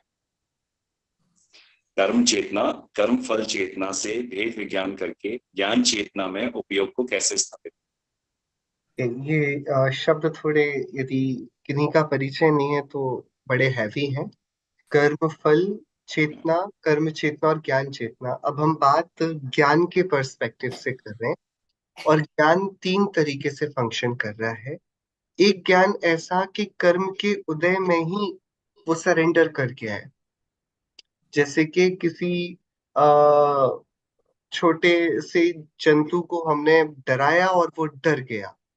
ये कर्म के फल में जो इन्फ्लुएंस्ड हो गया है, वो कर्म फल चेतना वाला ज्ञान हुआ। एक ज्ञान है कि जो कर्म के उदय में कर्म से दबा तो नहीं है, लेकिन उसमें एरोगेंस है कि वो कर्म के उदय से लड़ने को तैयार हो गया है कि मैं इसको बदल दूंगा। ये कर्म चेतना वाला ज्ञान है, जो कर्म के उदय से भी लड़ जाने को, कुछ करने को जिसको सूझ रहा है कि क्या किया जाए। तो मुझको यदि डर लगा तो मैं डरूंगा, तो पहले वो कर्म फल चेतना, लेकिन पीछे से मुझे आएगा अरे ठीक है चलो क्या कर लेगा कोई, और मैं उस उपाय में उस वजनदारी को लेकर आऊं, वो कर्म चेतना है। और जब कर्म फल यानी क्या उदय है, और उस उदय का प्रतिकार क्या करना, कैसे इसको टालूं, ये कर्म। इन दोनों के विचार का अतिक्रमण कर जाती चेतना, और इतनी सक्षम स्वस्थ हो जाती है कि मैं जानूंगा यहाँ कर्म फल जो दिखाए सो दिखाए, मुझे इसमें कुछ भी नहीं करना है, मुझे सब स्वीकार्य है। जब हम इतने स्ट्रांग हो जाएं अपने भेद विज्ञान के अभ्यास से, अपने कषायों की उतनी हानि से, उतने प्रशम भाव से, वहां पर ज्ञान चेतना स्वभाव के ज्ञायकपने का स्वीकार करते हुए विकसित होती है। ये एक ही चेतना के तीन फंक्शन है। क्वेश्चन ये है कि कर्म फल चेतना और कर्म चेतना, इन दोनों से प्रतिकार करके ज्ञान चेतना पर हम कैसे आए।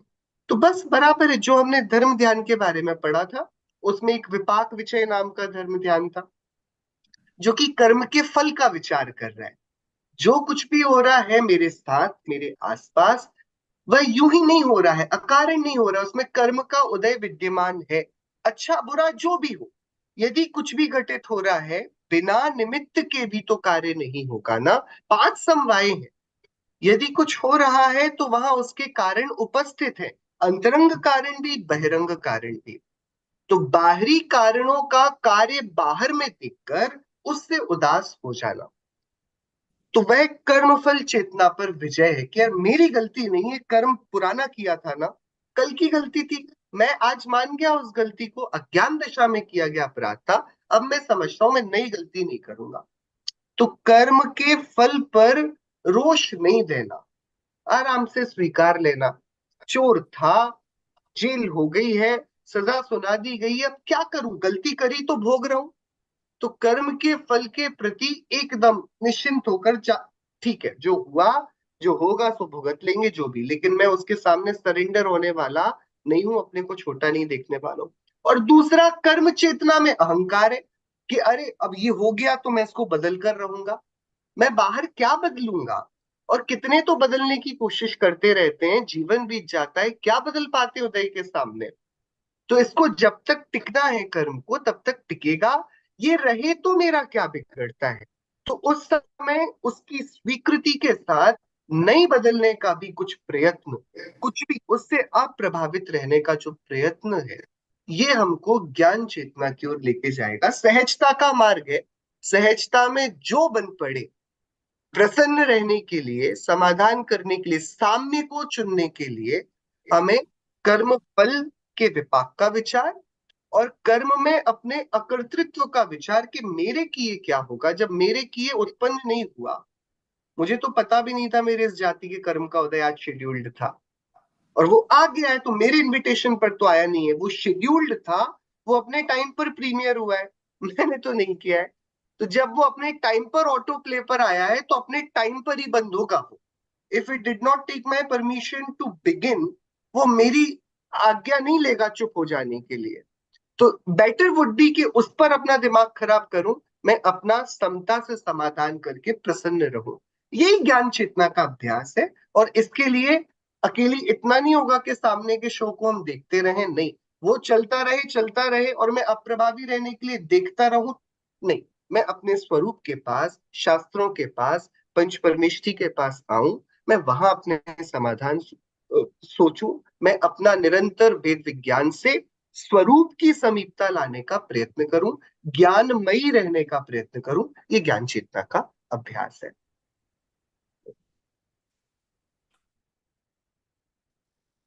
बहुत ही सुंदर समाधान भाई साहब। विपिन भाई साहब, आप कुछ इस पे ऐड करना चाहेंगे इसमें? नहीं, बहुत बढ़िया, सब आ गया और वो रास्ता बता दिया कि कैसे हम ज्ञान चेतना में अपने उपयोग को लगा सकते हैं। सच बात तो ये है कि जैसे भाषा ऐसी बनती है कि हम क्या करें, और सच्चाई ये है कि सही समझ से हम वही करते हैं जो करना चाहिए, लोक में भी और परलोक में।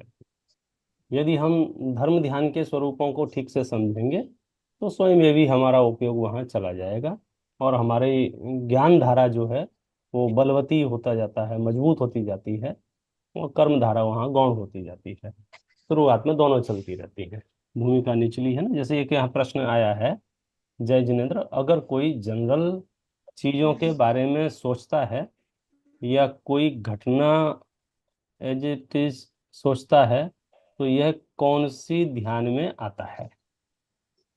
देखो, किसी विषय को जान लेना, किसी ज्ञेय को जान लेना, किसी की जानकारी हो जाना, ये अपने आप में क्या कहना चाहिए, कोई ध्यान नहीं है।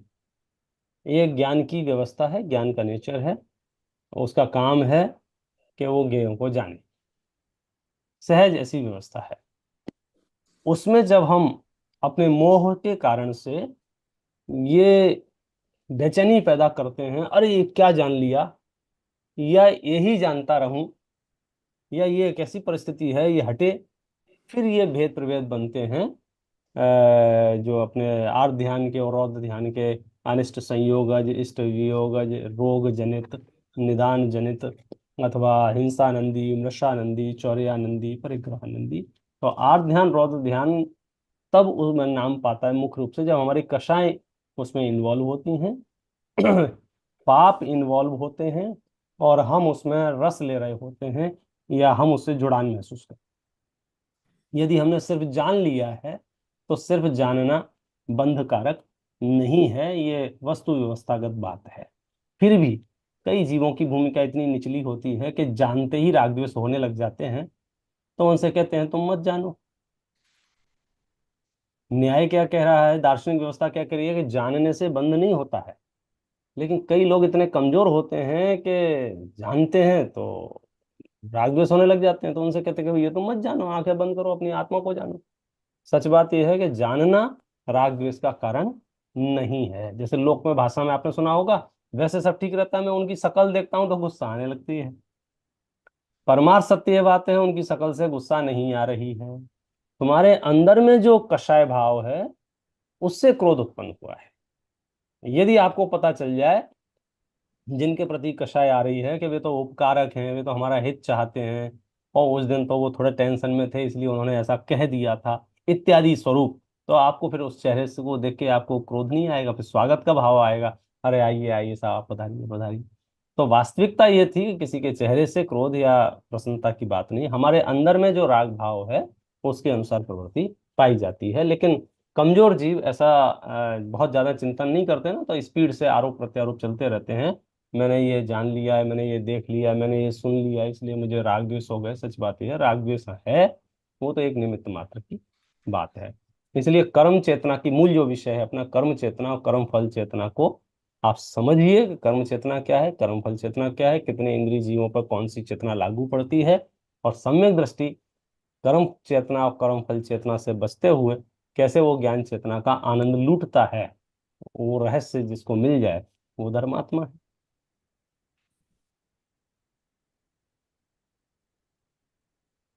जी आगे बढ़िए अमित जी। धन्यवाद भाई साहब। अगला प्रश्न है, हमारे घर के पास के मंदिर में और किसी अच्छे क्षेत्र के मंदिर में दर्शन करने पर बराबर धर्म की प्राप्ति होती है क्या? क्वेश्चन है ये। अगर हाँ तो लोग क्यों शिखर जी, तिजारा जी जैसे तीर्थ स्थान पर जाते हैं, और अगर नहीं तो अतिशय क्षेत्र के मंदिर में भगवान के दर्शन करने पर ज्यादा पुण्य मिलता है? भगवान तो मंदिर में है ही नहीं, वहां तो हमने अपनी आस्था का एक केंद्र माना हुआ है, फिर ज्यादा पुण्य कैसे मिलता है? दोबारा बोलो भाई साहब। नहीं, प्रश्न ख्याल में आ गया मुझे। उत्तरोत्तर कठिनता को प्राप्त होता हुआ प्रश्न है। पहले बड़े ही सहजता से आपने बात कही कि भाई घर के मंदिर में और अतिशय क्षेत्रों में, जैसे तैसे अतिशय क्षेत्र तक आप पहुंचे तो फिर और आप 2 कदम आगे बढ़ गए कि वहां भी जो भगवान है वो तो पत्थर है, वहां तो पाषाण की आकार है, असली भगवान तो वहां है नहीं, वो तो सिद्ध सलाह में विराजमान है। तो पुण्य कैसे बनता है? तो पुण्य या पाप, कोई भी कर्म बंधन में हेतुभूत जो मूल कारण है वो आपके परिणाम है। ये बात हम सब समझते हैं, मानते हैं, पूरा विश्व से स्वीकार करता है, और जैन दर्शन से इसको प्रमुखता से स्वीकार करता है, क्योंकि वह भाव प्रधान दर्शन। फिर बात आपकी ये आती है कि जब सब खेल भावों से है, तो फिर आपने वहां क्यों कहा कि आप प्रतिमा जी के सामने बैठो, पूजा करो, अभिषेक करो, प्रक्षाल करो, इतनी सारी गतिविधियों में इन्वॉल्व क्यों किया? बस बात वही है कि हमारे कमजोरी जो है, हमारे कमजोर मन की जो परिस्थितियां हैं, कि हम अवलंबन बिना बहुत काल तक हमारा उपयोग टिकता नहीं है, और अवलंबन मिल जाता है तो लंबे काल तक हमारा उपयोग टिक जाता है। जैसे जो लोग अष्टद्रव्य की थाली सजा के बैठ जाते हैं, उनका कम से कम आधा पौना घंटा तो उसमें जाएगा, उस प्रक्रिया में। जो डायरेक्ट मुट्ठी में भर के काम चलाते हैं, उनका 5 से 7 मिनट में कार्यक्रम पूरा हो जाता है, और जिनके पास वो भी नहीं रहते हैं तो 2 मिनट में ऐसे ऐसे काम हो जाता है।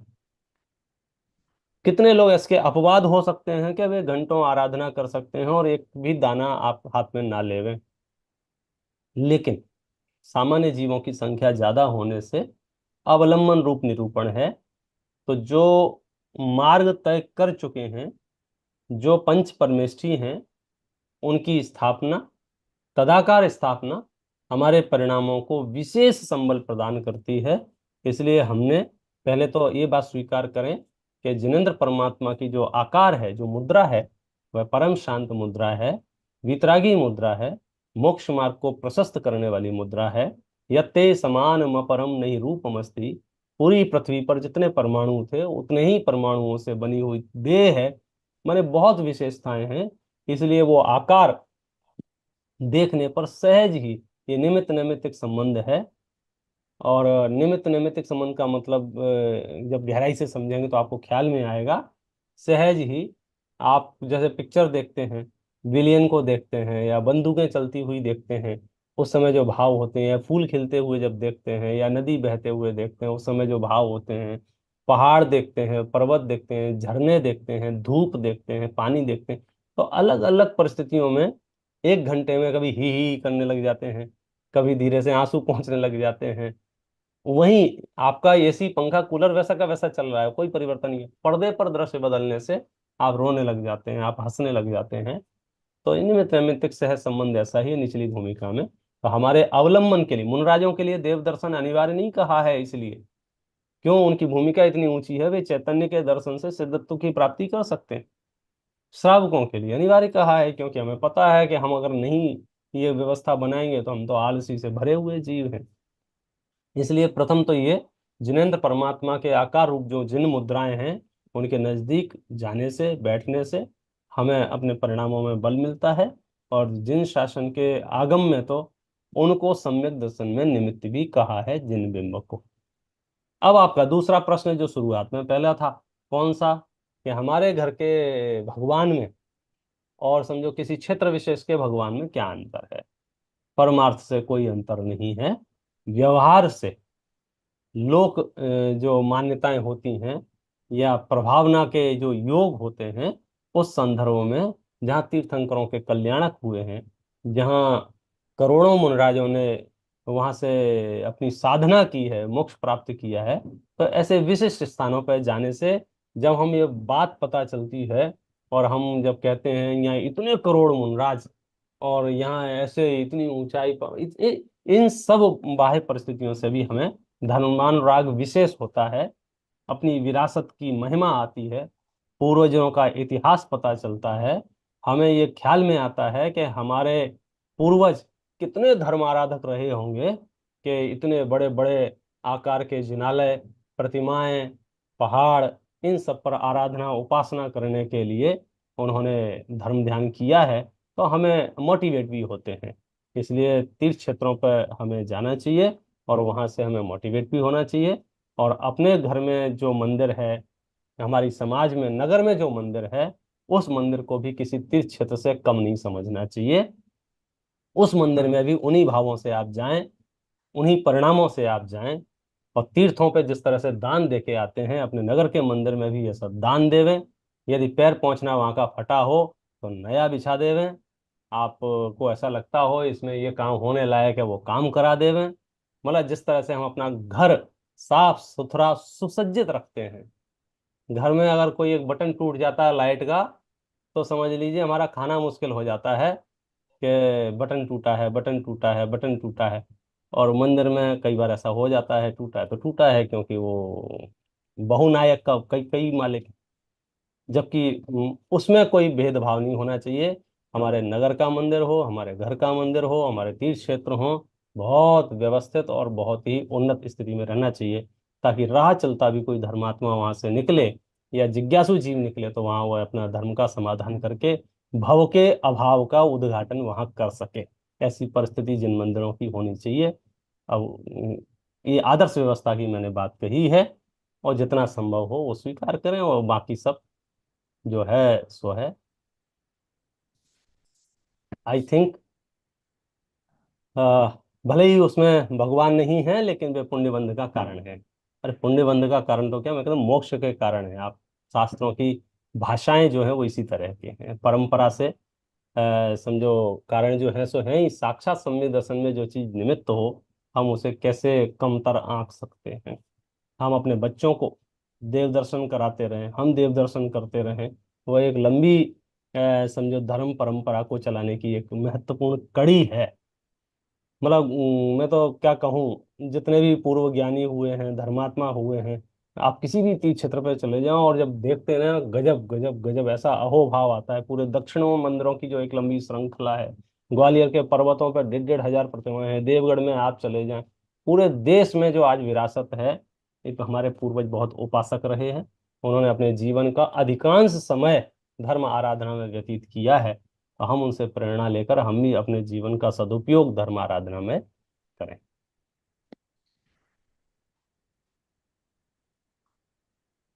और कुछ भाई साहब, एक लास्ट क्वेश्चन है जो हमारे पास था,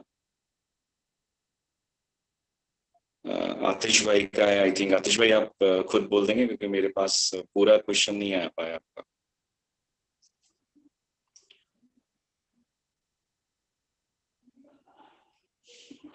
कोई अनम्यूट करेगा आतिश भाई?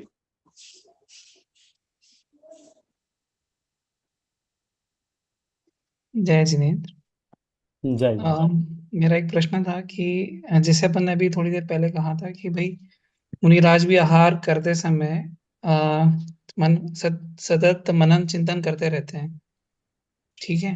तो शुद्ध उपयोग में जाते हैं, चले जाते हैं, तो फिर जब आहार करते समय तो उन्हें दोष नहीं लगता है कि बिना देखे भोजन करने का, और वो देख के करते हैं। तो फिर मिस अगर जब भी अपन कोई चीज करते हैं या अपन कहीं खोए रहते हैं, तो अपने को ध्यान नहीं रहता है कि अपन बहुत क्या कर रहे हैं। तो उसी टाइप जब अगर वो चिंतन करते हैं या मनन करते हैं, तो उस समय उन्हें भोजन करते समय वो ध्यान रहता है या नहीं रहता है। बहुत बढ़िया, आपकी जिज्ञासा बहुत अच्छी है।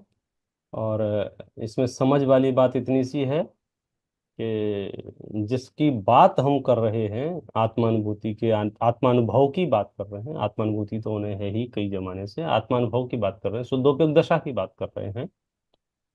उसका काल इतना सूक्ष्म और छोटा होता है कि उनकी व्यवहारिक जो चर्या हैं उसमें बाधा नहीं पहुंचती है। जैसे हम देख के चलते हुए भी थोड़ी बहुत नजरें इधर उधर हो जाती हैं, तो हमारे देख के चलने में कोई दूषण नहीं आता है, क्योंकि हम इतना देख चुके होते हैं। ऐसे ही मुनराजों के आहार चर्या में ऐसा नहीं है कि भूल गए, आत्मा में चले गए, कि वो 2-5 मिनट का कार्यक्रम नहीं है, ये सेकंडों का कार्यक्रम है। सेकंडों में भी समझो बहुत अल्प समय जो है उपयोग उस रूप होता है। इसलिए उसमें आपकी जो रूटीन प्रक्रिया है, छद्मस्त के ज्ञान में जो कालखंड पकड़ में आता है, इतना ज्यादा लंबा काल उसमें नहीं लगता है, इसलिए उसमें कोई गाड़ी टकराएगी नहीं। जब हम साइकिल चलाते हैं तो प्रारंभिक दशा में कहा जाता है देख के चलाओ, देख के चलाओ, देख के चलाओ। मतलब सिखाने वाला हमको बार बार कानों में गूंजता है, देखो सामने, देखो सामने, देखो सामने, देखो कंटिन्यू। लेकिन धीरे धीरे जब हम साइकिल चलाने लग जाते हैं तो हम सामने भी देखते हैं, थोड़ा इधर उधर भी देख लेते हैं, उसमें साइकिल चलने में कोई गिरावट नहीं आती है, मतलब गाड़ी टकरा नहीं जाती है। ऐसे ही मुनराजों के जो सतत अभ्यास है, चिंतन चल रहा है, चिंतन की धारा चल रही है, नेत्रों से भोजन भी शोध रहे हैं, और भोजन शोधते शोधते भी, ग्रास ग्रहण करते करते भी, ग्रास ग्रहण कर लिया है, गटक लिया है, और नया ग्रास ग्रहण करें उससे पहले इस कालखंड में वे आत्मा का आनंद लेके आ जाएं, और फिर वो चीज कंटिन्यू हो जाए। देखो, हम ये सब चीजें शब्दों में समझने की कोशिश कर रहे हैं, जबकि ये पूरी चीज गुणस्थानात्मक है, भावनात्मक चीज है, श्रद्धा ज्ञान चारित्र के तालमेल की चीज है। मुनराजों की भूमिका बहुत ऊंची भूमिका है, बहुत ऊंची भूमिका है। उनकी विशुद्धि, आप समझिए जिसके पास तिल तुष मात्र परिग्रह भी नहीं है, इस भावना वाले जीव की निर्मल परिणति की पराकाष्ठा कितनी। तीन तीन कसाय चौकड़ी का अभाव, अनंतानुबंधी या प्रत्याख्यानावरण प्रत्याख्यानावरण, तो परिणति अति निर्मल होने से स्वयं में भी ये व्यवस्था बन जाती है। इसलिए आप बिल्कुल इस बात की परवाह ना करें कि वे आत्मा में जाएंगे, आत्मा शुद्धोपयोग दशा होगी तो बाहर में क्या होगा, कुछ नहीं होगा। वो कालखंड बहुत अल्प रहता है, आहार आदि के काल में, अन्य अन्य का अन्य समय में जो होता है उसका कालखंड बढ़ भी जाता है। अंतर्मुख से अधिक तो संभव ही नहीं है, क्योंकि अगर उससे अधिक होता है तो फिर तो सीधे केवल ज्ञान की प्राप्ति का ही है। पंडित जी, एक छोटा सा क्वेश्चन मेरा भी है। जी। मैं तो बस वो जो 5 समवाय वाला क्वेश्चन आपने बहुत अच्छी तरह समझाया, पर हम इन सब बातों को जानते हुए भी भूल क्यों जाते हैं? टाइम पे बिल्कुल याद नहीं रहती, और फिर जब समझते हैं फिर समझ में आ जाता है बिल्कुल। मुझे ऐसा लगता है कि हम भूलते तो शायद नहीं हैं, हम्म, जी। मोह हावी हो जाता है। हम्म, और मोह एक ऐसी दशा है, शास्त्रों में तो मोह की तुलना मदिरा से की है, और मदिरा माने नशा। लोक में भी जो लोग नशे करते हैं उनकी परिस्थितियां जो हम देखते हैं, तो नशा करने वाला व्यक्ति ये भूल जाता है, मैं सेठ हूँ, बड़े घर का हूँ, मेरी रेपुटेशन है। फिर कभी वो दुर्वचन कहने लगता है, गालियां देने लगता है, गिर पड़ता है, उल्टियां करने लगता, मतलब परिस्थिति ऐसी बन जाती है, ऐसा कहते हैं ये व्यक्ति नशे में है। तो ऐसे ही मोह की तीव्रता से हमें ऐसा लगता है कि हमने जो पढ़ा था या स्वाध्याय किया था या जो हमने समझा था, वो कहाँ चला गया, वो कहीं नहीं गया है, वो वैसा का वैसा आपके घर में विद्यमान है। आपकी जो विस्मृति हुई है वो मोह की अधिकता से, मोह माने कषाय कह सकते हैं, तीव्र अच्छा, क्रोध का, तीव्र मान का, तीव्र तीव्र माया का, क्रोध, मान, तीव्र ये सब, लोभ का। ये धन सब हावी की, हो जाते हैं। हाँ, मेरे पास समझो सोने की चैन थी, रोड से जा रहा था, कोई अचानक छीन के भागा। जी। अब वहां तत्व ज्ञान भी याद आ सकता था कि इस चैन का क्षेत्र से क्षेत्रांतर का काल है, नहीं आता। और क्रोध भी आ कई सकता है कि भाई बहुत। भाई भाई मेरा ले गया, ले गया, ले गया। जी। तो ये जो दोनों परिस्थितियां हैं, हम इसमें यही कहते हैं कि हम अपना अभ्यास, चिंतन मनन इतना बढ़ा लेवें कि शरीर भी छिन्न भिन्न हो रहा हो तो भी वो भेद विज्ञान हमें ये आनंद दे कि मेरा कुछ नहीं बिगड़ा है, क्यों, मैं चैतन्य स्वरूप आत्मा हूँ, वही रहने वाला हूँ। चीजों के घटने से, चीजों के बढ़ने से, जब पैदा हुए थे 3-4 किलो के मुश्किल से, शरीर सहित मान ले में उस थोड़ी देर के लिए असमान जाति पर्याय के, वो आज परिस्थिति एकदम अलग है। तो हमने कहीं ना कहीं परिस्थितियों में अपनापन कर लिया है, और मन ही मन में सोच रहे हैं भगवान ये परिस्थिति कोई छीन ना ले। सम्यक दृष्टि ये कहता है कि जो छिनेगा वो मेरा नहीं होगा, और जो मेरा होगा वो छिनेगा नहीं। जावे सो मेरा नहीं, वो मेरा सो जावे नहीं। तो हमें तो पुनः पुनः चिंतन करके अपने मोह पर विजय प्राप्त करनी। मोह माने इस जगत में, इस धरती पर परमाणु मात्र भी मेरा नहीं है। फिर आप देखो जंगल के बीचों बीच जाके तीर्थंकर महावीर जैसा उपयोग रमेगा, आपका हाथ पे हाथ रख के बैठ जाओगे। नहीं तो मोह अगर जिंदा होगा तो सैकड़ों शास्त्रों का गहन अभ्यास के बाद भी हम उतने ही अज्ञानी, उतने ही कसाई और उतने ही संसारी रहेंगे। बात है मोह को जीतने की।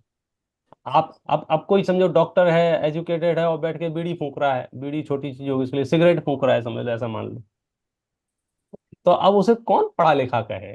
उसे कौन बताएगा, और उसे सब कुछ पता है। तो वैसी हालत है। पैकेट जब खरीद के लाता है, पैकेट पे लिखा हुआ है इससे रोग होते हैं, इससे दुख होता है, तकलीफ होती है, तो वो आसक्ति जो है वो कहती है तू अभी तो दे दे, देखेंगे जब होगी तब होगी। तो इसी तरह हम भी क्षणिक परिस्थितियों में इतने उलझ जाते हैं, तो हम अपनी स्वरूप संपदा को भूल जाते हैं, स्वाध्याय को भूल जाते हैं। तो हम ना भूलें इसके लिए क्या करें? इसलिए तो आचार्यों ने कहा है ना कि भावनाएं भाव, उठते बैठते आप 12 भावना है, मेरी भावना है, वैराग्य भावना है, तो ये भावनाएं आपके अंदर तत्व धारा को जिंदा रखेंगे। कहाँ गए चक्री जन जीता भरत खंड सारा, 1 मिनट में क्रोध शांत हो जाएगा आपका, अगर ये चीज याद आ जाए तो। चक्रवर्ती 6 खंड छोड़ के चला गया, हमसे वो एक गाड़ी चोरी हो गई है, उसकी शांति नहीं रखी जा रही है। 10-20 लाख रुपए कोई लेके निकल गया, हम रोज रोज वही सोच रहे हैं 20 लाख ले गया, 20 लाख ले गया, 20 लाख ले गया, अरे उसके तो 6 खंड ले गया। हमें फोड़ा फुंसी हो गया तो हम तनाव में घूम रहे हैं, वहां 700 वर्ष तक कोड़ है और मोक्ष की यात्रा नहीं रुक रही है। और जो गया उसके चक्कर में अपने शांति को और भंग कर रहे हैं हर बस समय। बस बस ये समझ लो कि जो गया वो तो उदयाधीन गया, हम अपनी शांति को भंग करना ये बहुत बड़ा नुकसान कर रहे हैं, अपना नुकसान कर रहे हैं। जी। अपने अपने अपने स्वरूप संपदा की महिमा करके हमें रहना चाहिए, क्योंकि परिस्थितियां किसी की भी कभी भी एक जैसी रहने वाली नहीं है। वो जनरल व्यक्ति हो या हाई फाई हो, पढ़ा लिखा हो या अनपढ़ हो, मूर्ख हो, पंडित हो, कोई भी हो, परिस्थितियां, परिस्थिति माने पर्याय, और पर्याय होती ही व्यय धर्मा है, उसका नाम ही है पर्याय, माने जो नष्ट हो जाए। अब परिस्थितियां एक जैसी रहती नहीं है। हमारा मन क्या रहता है, अरे कल तक तो मैं बहुत पूज रहा था, आज कोई पूछ नहीं रहा है। भाई साहब आपका टाइम पूरा हो गया होगा तो अगरबत्तियां लगना बंद हो जाएंगी, आपका टाइम चालू होगा तो 4 और लग जाएंगी। अगरबत्तियां लगे या ना लगे, इससे अपनी सत्ता में, अपनी स्वरूप में, अपने स्वाध्याय में, अपने मार्ग में, अपने मोक्ष मार्ग में क्या फर्क पड़ने वाला है? ठीक है। अब उस चक्रवर्ती को कोई नहीं पूछ रहा है, दूर भाग रहे उसकी शक्ल देख के, साइड से निकल रहे, और नाक पर रूमाल रख के निकलते हैं, शरीर में कोढ़ है, उसके बावजूद भी वो 8 कर्मों का नाश करके उसके मोक्ष को कोई नहीं रोक सकता है। तो मेरा शरीर का टुकड़ा जर्जर हो जाएगा तो भी मेरी मोक्ष की यात्रा शुरू रहेगी। बस ये पुरुषार्थ हमारा निजी है, और वो पुरुषार्थ क्या है? अपनी कषायों का अभाव करना है, अपने अज्ञान का नाश करना है। इसमें कहीं कोई मतलब हम सोचते हैं दूसरों का करें, अज्ञान नहीं नहीं, तब दूसरों का तो कर लिया, दूसरों का तो वही नहीं करे। तीर्थंकर महावीर, मैं कह रहा हूँ 30 साल की उम्र में हट्टे कट्टे महावीर थे, चाहते तो कोई बढ़िया एक संस्था खोल के बैठते और बढ़िया प्रचार प्रसार करते, वे जंगल में चले गए, हाथ पे हाथ रख के बैठ गए। तो असली धर्म तो तब शुरू होगा जब हाथ पे हाथ रख के बैठ जाएंगे। तो हमारी निचली भूमिका है, इसलिए अपन ये लगे रहते हैं। उसमें भी भेद विज्ञान निरंतर बरतना चाहिए, निरंतर निरंतर भेद विज्ञान बरते तो इस जहर से बच पाएंगे। नहीं तो कर्तृत्व का जहर 2 मिनट में चढ़ जाता है। हमारा सांप का जहर तो शायद धीरे धीरे 5-7 मिनट में धीरे धीरे चढ़ता होगा, कर्तृत्व को तो कार्य किए बिना ही चढ़ जाता है। आधे लोग तो ऐसे ही नशे में घूम रहे हैं जिन्हें कुछ नहीं किया है, मन में सोच सोच के कि बस मैं ही करता हूँ। तो क्या करें कि जिन वाणी के शरण में रहें तो हमारा बहुत हित होता है, उपयोग एकाग्र होता है, मन प्रसन्न होता है। आचार्यों के साथ अपने समय बिताएं, आचार्यों की वाणी पे चिंतन करें, गाथाएं दोहराएं। ये अनुभव जी ने कितनी बढ़िया गाथा बताई, जो यहाँ सुखी वो वहां सुखी, जो यहाँ दुखी वो वहां दुखी। तो परलोक में सुखी के दुखी, तुम अभी सुखी के दुखी के अभी सुखी, तो बस आप चिंता मत करो। लेकिन वो सुख कौन सा? इंद्रियों वाला नहीं, कि बढ़िया घर, बढ़िया बंगला, बढ़िया गाड़ी, उसमें कोई दम नहीं है। तो मन से, मन हाँ भी, मन भी शांति वाला और धर्म ध्यान में। क्योंकि मतलब मूल जो है वो इतना सही है, संत समागम प्रभु भजन तुलसी दुर्लभ दोय, सुत दारा और लक्ष्मी पापी के भी होय। फिर से बोल दूं संत समागम प्रभु भजन, इसको हमारे यहाँ बोलते हैं शुद्धातम और पंचगुरु। संत समागम माने आप समझ लो अपने सद्भाव में रहना, प्रभु भजन, तुलसी दुर्लभ दोय, और सुत, सुत माने बेटा बेटी, दारा माने पत्नी, लक्ष्मी माने नोटों की गड्डियां और सोने के सिक्के। उसके बाद में हम कह रहे हैं कि ये तो पापियों के पास भी होता है भाई साहब, इससे आप बिल्कुल बातें मत करो इसकी। तो हमारे दुर्लभ मनुष्य पर्याय में तो एक जिनवाणी का अभ्यास, जयंत परमात्मा की भक्ति, तीर्थ यात्राएं, माला जाप, बस यही सब कुछ है। और इसी से हमको अपने स्वरूप की प्राप्ति होगी, मोह का नाश होगा और मोक्ष मार्ग प्रशस्त होगा। यही समाधि मरण की भावना है।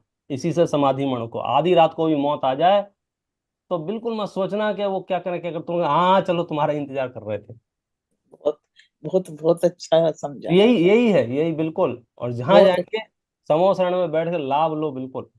बहुत परिस्थितियों की चाहना, परिस्थितियों की कामना कुछ कुछ नहीं है। कुछ नहीं। दोनों को। और मध्यस्थता कैसी है, ऐसा भी नहीं है कि हम बिल्कुल तैयार बैठे चलो चलो जल्दी मर जाए, नहीं। ना ना, मरना लाखों, जब आएगी हाँ, जब आएगी। बस लाखों वर्षों तक जीऊं या मृत्यु आज ही आ जाए, अपन जैसे हैं वैसे ही रहने वाले हैं। ना आत्मा का ये गुण घटता है न ये गुण बढ़ता है। ये अनुपम देन है समझो, ज्ञानियों की, स्वाध्यायियों की, शास्त्रों की। जैसे हम अपने चैतन्य को बहुत आनंद की स्थिति में रखें, अपने भावों को आनंद की स्थिति में रखें। परिस्थिति एक जैसी चक्रवर्तियों की नहीं रही है। कभी नहीं रहती। बस 6-6 खंड के, 3-3 खंड के अधिपति, कोई पानी पिलाने वाला नहीं मिला है।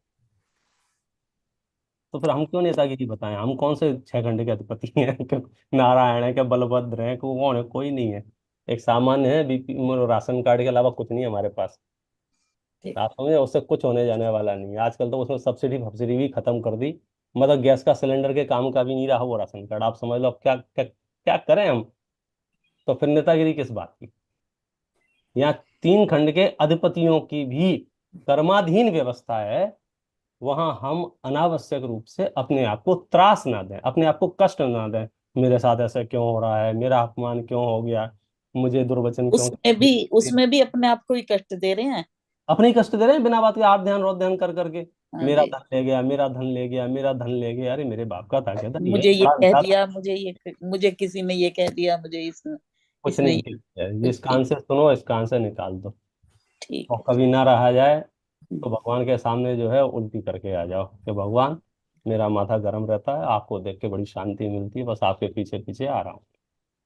ठीक। हम अपने मार्ग को कठिन क्यों बनाए दूसरों के बारे में अनर्गल चिंतन कर करके। काहू की धन हान किसी जय हार न चिंत, मतलब छड़ा लाट पढ़ लो आप शुरू से लेकर लास्ट तक, आधी तभी खुश हो जाए। अंत अंत में जहाँ ध्यान ध्याता ध्येय का विकल्प, कुछ कुछ झंझट नहीं। चिद भाव कर्म चिदेश करता, चेतना क्रिया कहाँ। एक देखिए जानिए रम रहिए एक ठौर, समल विमल न विचारिए। देखो ये चर्चाएं चलेंगी तो 33 सागर कम पड़ेंगे। ये आईडी चलाने वाले सोच रहे होंगे ये दोनों जने लग गए अब हम हाँ जी। हाँ जी। बहुत बहुत धन्यवाद, बहुत बहुत आपका बहुत। आपकी रुचि समय तो भाई साहब है। काफी ज्यादा हो गया है, हमारा जो शेड्यूल्ड विंडो था उससे। तो एक लास्ट हम क्वेश्चन ले लें। अब हमारे साथ जो जुड़े हुए हैं, वैसे हमने अपने सारे क्वेश्चन जो हमारे पास पहले से आए थे वो तो हमने कवर कर लिए हैं। ठीक, ले अगर ले आपका अनुमति हो भाई साहब तो। ले समय तो लीजिए। वैसे बहुत ज्यादा हो गया है। नहीं नहीं, कोई समय नहीं हुआ भाई साहब, ये नहीं कर रहे होते, मोबाइल चला रहे थे, सबकी हकीकत है, पता है। यहाँ आके समय सारा करते हैं, यहाँ बैठ के नेता बनते हैं, सब लगे रहते हैं मोबाइल में, अगली रील में क्या नहीं है। सुन लो, यहाँ पूछो प्रश्न, ठीक है। आप बताओ ना। जो जुड़े हुए हैं उनका कोई प्रश्न है तो अपना hand raise. Vijay Vijay Mehta uncle को क्वेश्चन है, तो कोई उनको अनम्यूट करेगा प्लीज। कितने अच्छे अच्छा, अंकल। मैंने सुना है पंडित जी, जय जिनेन्द्र, जय जिनेन्द्र, जय जिनेन्द्र। संवेदन से आत्मा का अनुभव करो। तो हम लोगों को तो अभी शरीर के ऊपर जो संवेदन होता है, ठंडी लगता है, गर्मी लगता है, वो अनुभव होता है। तो थोड़ा समझाओ संवेदन क्या होता है। बहुत तो बढ़िया, स्व संवेदन। बहुत बढ़िया। जो आपको ठंडी महसूस होती है, गर्मी महसूस होती है, या मेरे शब्द आपको सुनाई दे रहे हैं, या कुछ वस्तु आपको दिखाई दे रही है, इंद्रियों के माध्यम से विषयों का ग्रहण हो रहा है। कुछ कान से, कुछ आंख से, कुछ चख के, कुछ छू के, इस तरह से। इसमें हमको सूक्ष्मता से विचार ये करना है कि पहला पहला विचार ये करना है कि इंद्रियों का काम क्या है। इंद्रियों का काम क्या है? तो हमें ऐसा लगता है कि मैं इंद्रियों से जान रहा हूं, या कभी कभी लगने लग जाता है धीरे धीरे इंद्रियां जान रही हैं, आंखें देख रही हैं, कान सुन रहे हैं, ऐसा मुझे लगने लग जाता है। तो पहला भेद विज्ञान हमें ये करना होगा, सच्चाई वाला, कि इंद्रियां देखने जानने का काम नहीं करती हैं। देखने जानने का काम आत्मा करती है। जैसे जैसे मैं जिस कमरे में बैठा हुआ हूं, उसमें एक खिड़की है। जब मैं खिड़की खोलता हूं तो बाहर में कुछ है ऐसा दिखाई देता है। जब मैं खिड़की बंद करता हूं, बाहर का मुझे कुछ दिखाई नहीं देता है। मेरा प्रश्न है, क्या खिड़की देखती है? नहीं, देखने वाला तो मैं हूं। कि आंख खोलते हैं तो बाहर का दिखता है, आंख बंद करते हैं बाहर का नहीं दिखता है। इससे आंख देखती है कि नहीं? आंख तो खिड़की है, देखने का काम ज्ञान करता है। आंख यदि देखती होती तो मुर्दे को भी देखना चाहिए, कान यदि सुनता होता तो मुर्दे को भी सुनना चाहिए। शरीर तो है ना वहां, लेकिन संवेदन करने वाला जो आत्मा है वो वहां नहीं है। यहाँ संवेदन करने वाला आत्मा है। तो मुझे जो महसूस हो रहा है, ये जो मुझे फील हो रहा है, वो जो सत्ता है वो चैतन्य की सत्ता है, वो चैतन्य की जगह है। हाँ, शरीर के माध्यम से महसूस हो रहा हो, इंद्रियों के माध्यम से महसूस हो रहा हो, या ज्ञान के माध्यम से भूतकाल की घटनाएं मेरे दिमाग में घूम रही हों, या कभी किसी ने अपमान सम्मान किया है, वो चीजें मेरे नजर में आ रही हैं। तो जो भी परिस्थितियां हैं, यहाँ जानन जानन जानन जानन जानन जानने वाला जो है, ज्ञान जो है, वो चैतन्य की सत्ता है, वो आत्मा की सत्ता है, वो आत्म स्वरूप है। तो मेरा जो काम है वो सिर्फ संवेदन करना है। उस संवेदन को अच्छा या बुरा, ये मैं मोहवश कहता हूं। जिसको जुकाम होगा का पंखा खराब, जिसको गर्मी लग रही होगी और चलाओ बढ़िया। तो इंद्रियों से प्राप्त होने वाले विषयों में अच्छा बुरा महसूस करना, यह अज्ञान और कषायों का अंश है। जैसे जैसे मेरा तत्व ज्ञान मजबूत होता है, वैसे वैसे मेरी समझ बढ़ती है और मेरे राग द्वेष कम हो जाते हैं। राग द्वेष का कम होना ये उपलब्धि है। कैसे कम होगा?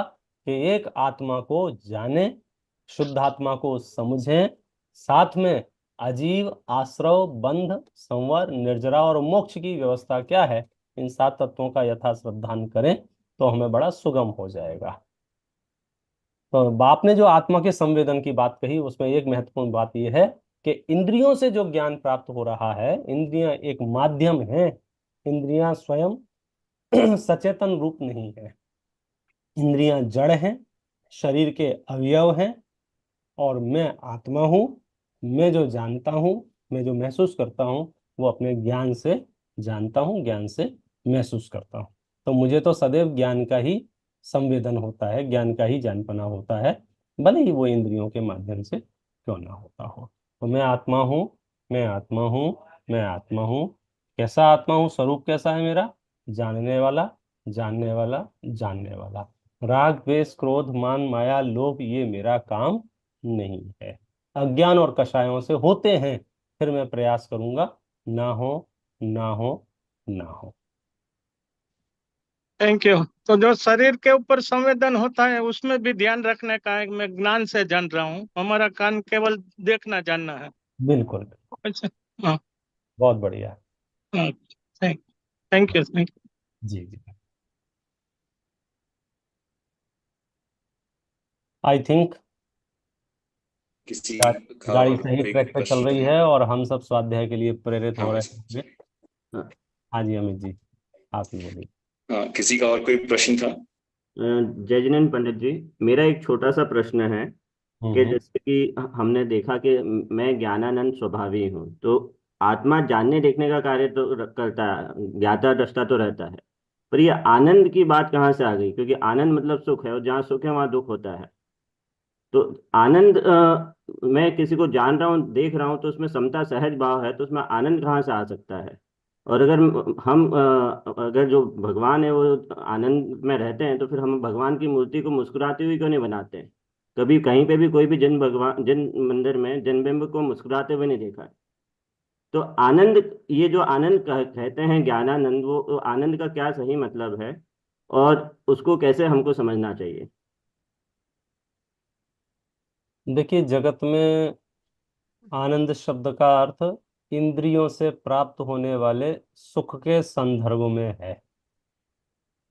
और यहाँ आनंद शब्द जो ज्ञान के साथ में कहा है वह है अतीन्द्रिय, पारलौकिक, अविनाशी, आत्मिक सुख के बारे में है। तो दोनों जो सुख हैं वे अलग अलग जाति के हैं, अलग अलग कैटेगरी के हैं, अलग अलग स्थानों पर प्रयुक्त होते हैं। संसारी जीवों को ये भ्रांति सामान्यपने हो जाती है कि आत्मा में जो सुख है वो इंद्रिय सुख से भी अनंत गुणी सुख है, या मोक्ष में जो सुख है इंद्रियों से भी, देवताओं से भी, इन स्वर्गों से भी अधिक सुख है। तो कभी कभी छोटा सा चूक ये हो जाती है, हमें लगने लग जाता है कि अगर समझो स्वर्गों में 10 किलो सुख है तो मोक्ष में 50 किलो होगा। पंडित जी साहब, टोडरमल जी साहब ने मोक्ष मार्ग प्रकाशक में बहुत स्पष्ट लिखा है कि भैया स्वर्ग की सुख की जाति और मोक्ष के सुख की जाति अलग है, विभाग अलग है, डिपार्टमेंट अलग है, चीजें अलग है।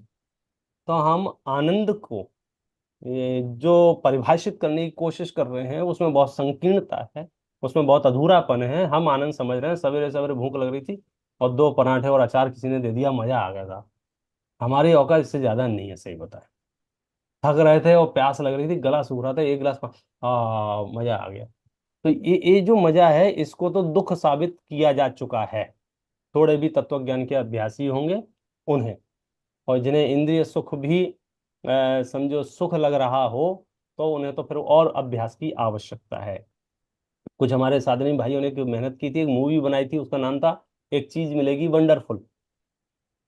यूट्यूब पे होगी, आप एक चीज मिलेगी वंडरफुल, जिन्होंने ना देखी हो वे देख सकते हैं।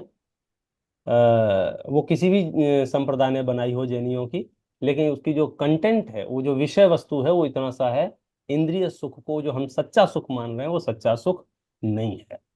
ज्ञानानंद स्वभावी में जो बात कही जाती है वो इस बात की कही जाती है कि ज्ञान जो है वो आनंद स्वरूप ही है। ज्ञान में और आनंद में अविनाभावीपना है। जहां ज्ञान है वहां आनंद है। आनंद है माने सुख रूप अवस्था है, निराकुलता है। जहां ज्ञान नहीं है वहां दुख है। तो अज्ञानता में दुख है, ज्ञान में सुख है। तो जहां परमार्थ से ज्ञान स्वरूप जो आत्मा है उसका जानना आनंद स्वरूप है। इसलिए ज्ञान का और आनंद का आपस में रिलेशन है। कौन सा रिलेशन है? अविनाभावी, एक दूसरे के बिना नहीं रहते हैं। यदि ज्ञान होगा तो आनंद भी होगा ही होगा। इसलिए हमने वहां एक साथ कह दिया था मैं ज्ञानानंद स्वभावी हूँ। वहां जो ज्ञान और आनंद की बात कही है वो परमार्थ सुख की बात कही है, अतीन्द्रिय सुख की बात कही है, आत्मिक सुख की बात कही है। रसगुल्ले वाले और समझो पराठे और अचार वाले सुख की बात वहां नहीं की है, वो इंद्रिय सुख है।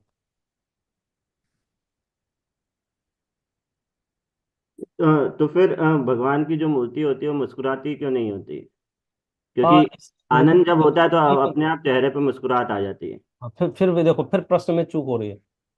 आप जो कह रहे हो आनंद होता है तो मुस्कुराहट आती है, क्या कहना चाहिए, इंद्रिय सुख जब होता है तो हास्य आदि द्वारा हम उसे प्रकट करने की कोशिश करते हैं, आई एम फाइन। तो आनंदित होने का जो प्रयास है, हास्य रूप जो है वो तो हमारे यहाँ कषाय है, वो दुख रूप अवस्था है। परमार्थ से वो सुख रूप अवस्था नहीं है, लेकिन संसारियों में उसको सुख रूप कहा जाता है। इसलिए आप फोटो खिंचाएंगे मुस्कुराइए। लेकिन तीर्थंकर परमात्मा जो हैं हास्य कषाय से भी रहित हैं, रति कषाय से भी रहित हैं। इसलिए उनकी मुद्रा हास्य रूप नहीं बनाई जाती है, क्योंकि हास्य सुख रूप अवस्था नहीं है। हास्य यदि सुख रूप अवस्था हो तो मैं चलो शुरू करता हूँ, आपको 2 घंटे हंसाऊंगा लगातार। तो आप तो 2 घंटे का नाम ही सुन के बोले नहीं नहीं भैया मैं मुझे मत हंसाओ। तो हास्य में भी दुख होने लग जाएगा। यही उसका सबसे बड़ा लक्षण है कि वो बड़ा क्षणिक है, भ्रमित रूप करने वाला है, भ्रम रूप है। इंद्रिय सुख सुख नहीं दुख है, विषम बाधा सहित है। समस्त आचार्यों का इसमें एक मत है, और हम सब भी युक्ति से समझे तो हमें भी महसूस होता है इंद्रिय सुख सुख नहीं है। इसलिए भगवान मुस्कुराते नहीं है, क्योंकि मुस्कुराना इंद्रिय सुख का लक्षण है। उन्हें इंद्रिय सुख नहीं है, उन्हें अतीन्द्रिय सुख है। तो जो सच्चा आनंद है उससे सहजता भंग नहीं होगी? नहीं, बिल्कुल सहजता भंग नहीं, वो सहज ही है। वो सच्चा आनंद जो है वो सहज ही है। जय जिनेन्द्र। जय जिनेन्द्र साहब। धन्यवाद भाई साहब। अगला प्रश्न आलोक भैया को ही अनम्यूट करेगा। आलोक भैया का प्रश्न है। जी, ये भी शायद अंतिम ही होगा। हाँ, समय तो हो रहा है वैसे। मालूम नहीं पंडित जी। हाँ जी, हाँ जी। जय जिनेन्द्र। नहीं, ये जो बात चल रही है, मैं उसी बात में थोड़ा सा मैं खुले पूछना चाहता हूँ जी जी। कि जब हम गणित के किसी सवाल में उलझ जाते हैं, उस समय हमारी कोई इंद्री काम नहीं करती है, खाली हमारा जो भी ज्ञान है वो ज्ञान काम करता है।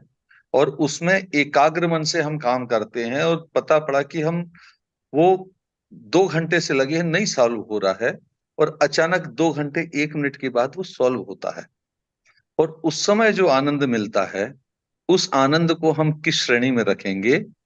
और दूसरा इसी से जुड़ा सवाल है कि चूंकि गणित का विषय द्वादशांग जिनवाणी का विषय भी है, तो क्या गणित में वो जो 2 घंटे एकाग्र चित्त किया है, वो किस ध्यान में आएगा? क्योंकि किसी एक विषय में हमने अपना ध्यान, मतलब एकाग्र चित्त हमने रहे हैं, तो वो ध्यान है। और गणित द्वादशांग जिनवाणी का भी विषय है, तो हमने उसमें अपना ध्यान 2 घंटे लगाया है। तो क्या वो कौन सा ध्यान होगा? और वो गणित का प्रश्न को सॉल्व करके जो हमको सुख मिलेगा, वो उस सुख को हम किस सुख की श्रेणी में रखेंगे? बहुत बढ़िया। तो पहले तो जो गणित के प्रश्न का समाधान होने पर जो आनंद आया कि अरे बन गया, सवाल बन गया मुझसे, या मेरे सारे फार्मूले सही लग गए और उत्तरमाला से मेरा मेल खा गया, तो परिस्थितियां निर्भर कर सकती हैं। यदि आप एक विद्यार्थी होंगे और परीक्षा पास में होगी तो वो सुख बहुत छोटा सा था कि भाई जैसे तैसे मैं तो पास हो ही जाऊंगा, क्योंकि मैं जो करके आया हूँ सही करके आया हूँ। अथवा आप वैज्ञानिक होंगे और कोई रिसर्च चल रही होगी और कोई समझो नया कुछ सिद्धांत घटित होने वाला होगा, तो वैसा सुख होगा। तो मैं ये कहूंगा कि सुख कैसा होगा ये निर्भर करता है आप किस प्रयोजन से क्या कर रहे थे। तो जैन शास्त्रों में गणित के विषय का जो विस्तार किया गया है, उसका प्रयोजन वीतरागता है। और वीतरागता की उपलब्धि के लिए अपने उपयोग को यथार्थ विषय में ऊहापोह करना, वो ध्यान धर्म ध्यान की श्रेणी में आएगा। और वीतरागता के उद्देश्य बिना गणित के सवालों का हल करते रहना, सिर्फ सवालों का ही हल करते रहना, वह अनर्थ दंड में आएगा। कि आप 3 दिन से रफ कॉपी भरे जा रहे हो, क्यों भर रहे हो ये तो बता दो। यदि आपको क्यों नहीं पता है और सिर्फ भरे जा रहे हो और मजा आ रहा है, भरे जा रहे हो मजा, वो वीडियो गेम जैसा मजा आएगा। वीडियो गेम को अनर्थ दंड में डाला है। उसको उपलब्धि तो हासिल होती है लेकिन उसका फल कुछ नहीं है। यदि आप जिन शास्त्रों का अभ्यास करणान योग के विषय जो गणित के कहे गए हैं उनका करते हैं, निस्संदेह वहां हमारा प्रयोजन होता है, वीतरागता की उपलब्धि प्रयोजन होता है। और वीतरागता की उपलब्धि के प्रयोजन में जो साधक कारण है, चारों अनुयोगों का अभ्यास, वस्तु स्वरूप, वस्तु व्यवस्था, 3 लोक का स्वरूप, संस्थान विषय नाम का धर्म ध्यान, विपाक विषय नाम का धर्म ध्यान, इतनी प्रकृतियां थी, इतनी बंध गई, इतनी रह गई, वहां भी गणित जैसे ही काम है। लेकिन वहां गणित का प्रयोजन वीतरागता होने से वो आनंद है, वो निराकुलता वाला आनंद है, सुखरूप आनंद है। और सामान्य गणित को हल करते समय जैसी इच्छा वैसा आनंद है, वो इंद्रिय सुख है। तो जैन दर्शन में गणित जो गणित का विषय जब पढ़ते हैं पंडित जी, जी जी तो कर्णान योग में मैंने थोड़ा सा पढ़ा था, और उसमें जब फार्मूले देखने के लिए गया मैं, तो मुझे पता लगा कि हमने क्लास 11th में एपी जीपी एचपी जो श्रेणियां होती हैं, harmonic progression, geometrical progression, arithmetic progression, ये सारी की सारी श्रेणियां जो हैं वो हमारे कर्णान योग में लगती हैं। वो करणान योग का विषय है और वो सारे फार्मूले उसमें लगते हैं। वो फार्मूले उधर से निकाल के मैंने अप्लाई करके भी देखे हुए हैं। वो बाद में मैंने अप्लाई किए, लेकिन उनको पहले तो मैंने सीखा, बाद में मुझे वो कोरिलेशन मिला कि ये है।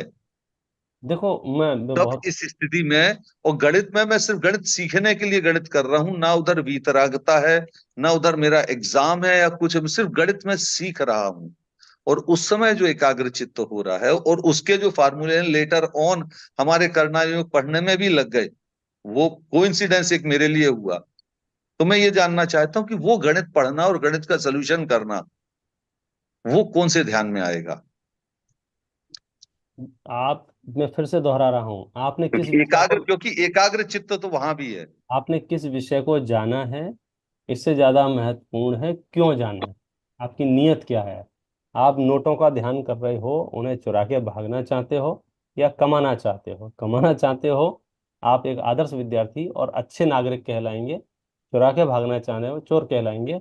भले ही एकाग्रता से आप घंटों उस नोटों को देखते रहें, निराकुल मतलब कोई दूसरा विकल्प ना हो, सिर्फ उस बैग को ही देखते रहें कब इसका सेटिंग उठे। तो चोर की भी एकाग्रता अपने अलग स्तर की रहती है, वो कुछ ध्यान नहीं देता कौन आ रहा है, क्योंकि उसका लक्ष्य आपके सूटकेस पे, आपके धन पे है। तो सिर्फ एकाग्र होने से वो धर्म ध्यान नाम नहीं पाएगा। उसमें हमारा प्रयोजन विशुद्धता, वीतरागता, कषायों का अभाव, संसार का अभाव शामिल हो, तो वो एकाग्रता जो है वहां फिर आपको धर्म ध्यान की संभावनाएं बनती क्योंकि हैं। क्योंकि वो सारी अवस्था कषाय रहित तो होती है, क्योंकि हाँ, उस समय क्रोध, निस्संदेह। मान, माया, लोभ, इस तरह का कुछ भी करते रहेंगे आप, तो आप गणित के विषय में तो कुछ हासिल नहीं कर सकते। कभी भी क्रोध अवस्था में गणित नहीं हो सकता, नहीं नहीं, अहंकारी अवस्था में कभी गणित नहीं हो सकता। जब इस, तक शांत मन नहीं होगा तब तक गणित तो नहीं होता है। मैं इस, विशेष तौर पे गणित के ही बारे में ही बात कर रहा हूँ, बाकी अन्य चीजों के बारे में बात नहीं कर रहा हूँ। इसीलिए उस समय ना शरीर का ध्यान रहता है, ना इसीलिए किसी चीज का ध्यान रहता है, सिर्फ एक ही चीज होती है, वो गणित होता है वो और कुछ वो नहीं होता है। वो आपको वो विषय समझ में आ रहा होता है और आप उत्तरोत्तर उसमें आगे बढ़ते जाते हैं। इसलिए हम तो पहली प्रश्नावली शुरू करते थे और नहीं हल होता था, बंद करके रख देते, भैया हमारे बस की बात नहीं है। जी तो वो आपके रुचि और आपकी एकाग्रता पर भी निर्भर है कि आपको उसमें रस आने लग गया। तो करणान योग भी वास्तव में लगभग लगभग वैसा ही है, जिन जीवों को रस आने लग जाता है वे उसमें बहुत डूब जाते हैं, और उनका अधिकांश काल एक ऐसे विषय में निकलता है जो राग द्वेष के कारण नहीं है। इसलिए गणित वाली से बात है तो वो तो एक सामान्य फुट जो होता है ना, फुट या मीटर या सेंटीमीटर, ये किसी मतपंथ संप्रदाय के नहीं होते हैं। हाँ, कोई मतपंथ संप्रदाय वाला विशेष रूप से उनका प्रयोग करे और धीरे धीरे कहें कि फुट तो जैनियों में ही पाए जाते हैं, मीटर तो जैनियों में ही होते हैं, तो ये फार्मूले हैं। गणित एक व्यवस्था है वस्तु स्वरूप को मतलब संस्थान विषय के लिए, तो फार्मूला आपके काम आते हैं, बहुत बढ़िया बात है, उसमें वाला कोई बाधक नहीं है। प्रयोजन अभिप्राय से ही उसको ध्यान नाम मिलेगा, मतलब धर्म ध्यान की श्रेणी और दुर्ध्यान की श्रेणी। आप मुझे पछाड़ने के लिए गणित का अभ्यास कर रहे हो तो अभिप्राय भिन्न हो गया, मतलब उसके परिणाम और अभिप्राय से ही बंध की मुख्यता है, क्रिया दूसरे नंबर पे आएगी। हाँ, करणान योग बहुत बढ़िया है, इसलिए तो सम्यक दृष्टियों को भी प्रेरणा दी है कि सम्यक दर्शन हो गया हो फिर भी करणान योग का विशेष अभ्यास करें तो परिणाम निर्मल रहते हैं। चलिए। जय जन पंडित जी। जय जय। क्षमा चाहता हूँ, आपको थोड़ी देर और रोक लिया मैंने। अरे नहीं नहीं, हम तो वैसी कोई बात नहीं है। जी बड़ी बहुत बहुत धन्यवाद भाई साहब। प्रसन्नता का विषय है कि भारत के बाहर भी इतने जिज्ञासु, इतने पिपासु, पूरे 1.5 घंटे तक लोग बोलते हैं ना रंगारंग कार्यक्रम हो तो लोग आते हैं। इतनी विशुद्ध आध्यात्मिक विशुद्ध शास्त्रीय चर्चा में भी आपकी प्रसन्नता, आपकी रुचि एक अच्छे भविष्य की ओर संकेत देती है। दुनिया का क्या होगा हमें नहीं पता है, हम बहुत अच्छी सत्संगति में हैं, सत्शास्त्रों के नजदीक हैं, हमारे कल्याण का समय आ गया है। ये आपके चेहरों से दिख रहा है, ये एक एक जीव का कल्याण होने वाला है। धन्यवाद भाई साहब। ऑलमोस्ट 2 आवर्स हो गए हैं, अभी हम कंक्लूड करें या फिर जी, कंक्लूड कीजिए। किसी का प्रश्न है? अगले सत्र के लिए अपन रखेंगे ठीक और है, चलिए, मिलते रहेंगे। बिल्कुल बराबर भाई साहब। बहुत बहुत धन्यवाद आपका, आप दोनों का ही, विद्वानों का और सभी साधर्मियों का जो जुड़े हमसे। जय जिनेन्द्र। जय जिनेन्द्र। जय बोलो अंतर्मुख मुद्रावन सर्वजनेन्द्र भगवान की की जय। जय। द्वासंगमयी जिनवाणी जिनवाणी माता माता की की जय। जय। समस्त वितरागी संतों की की जय।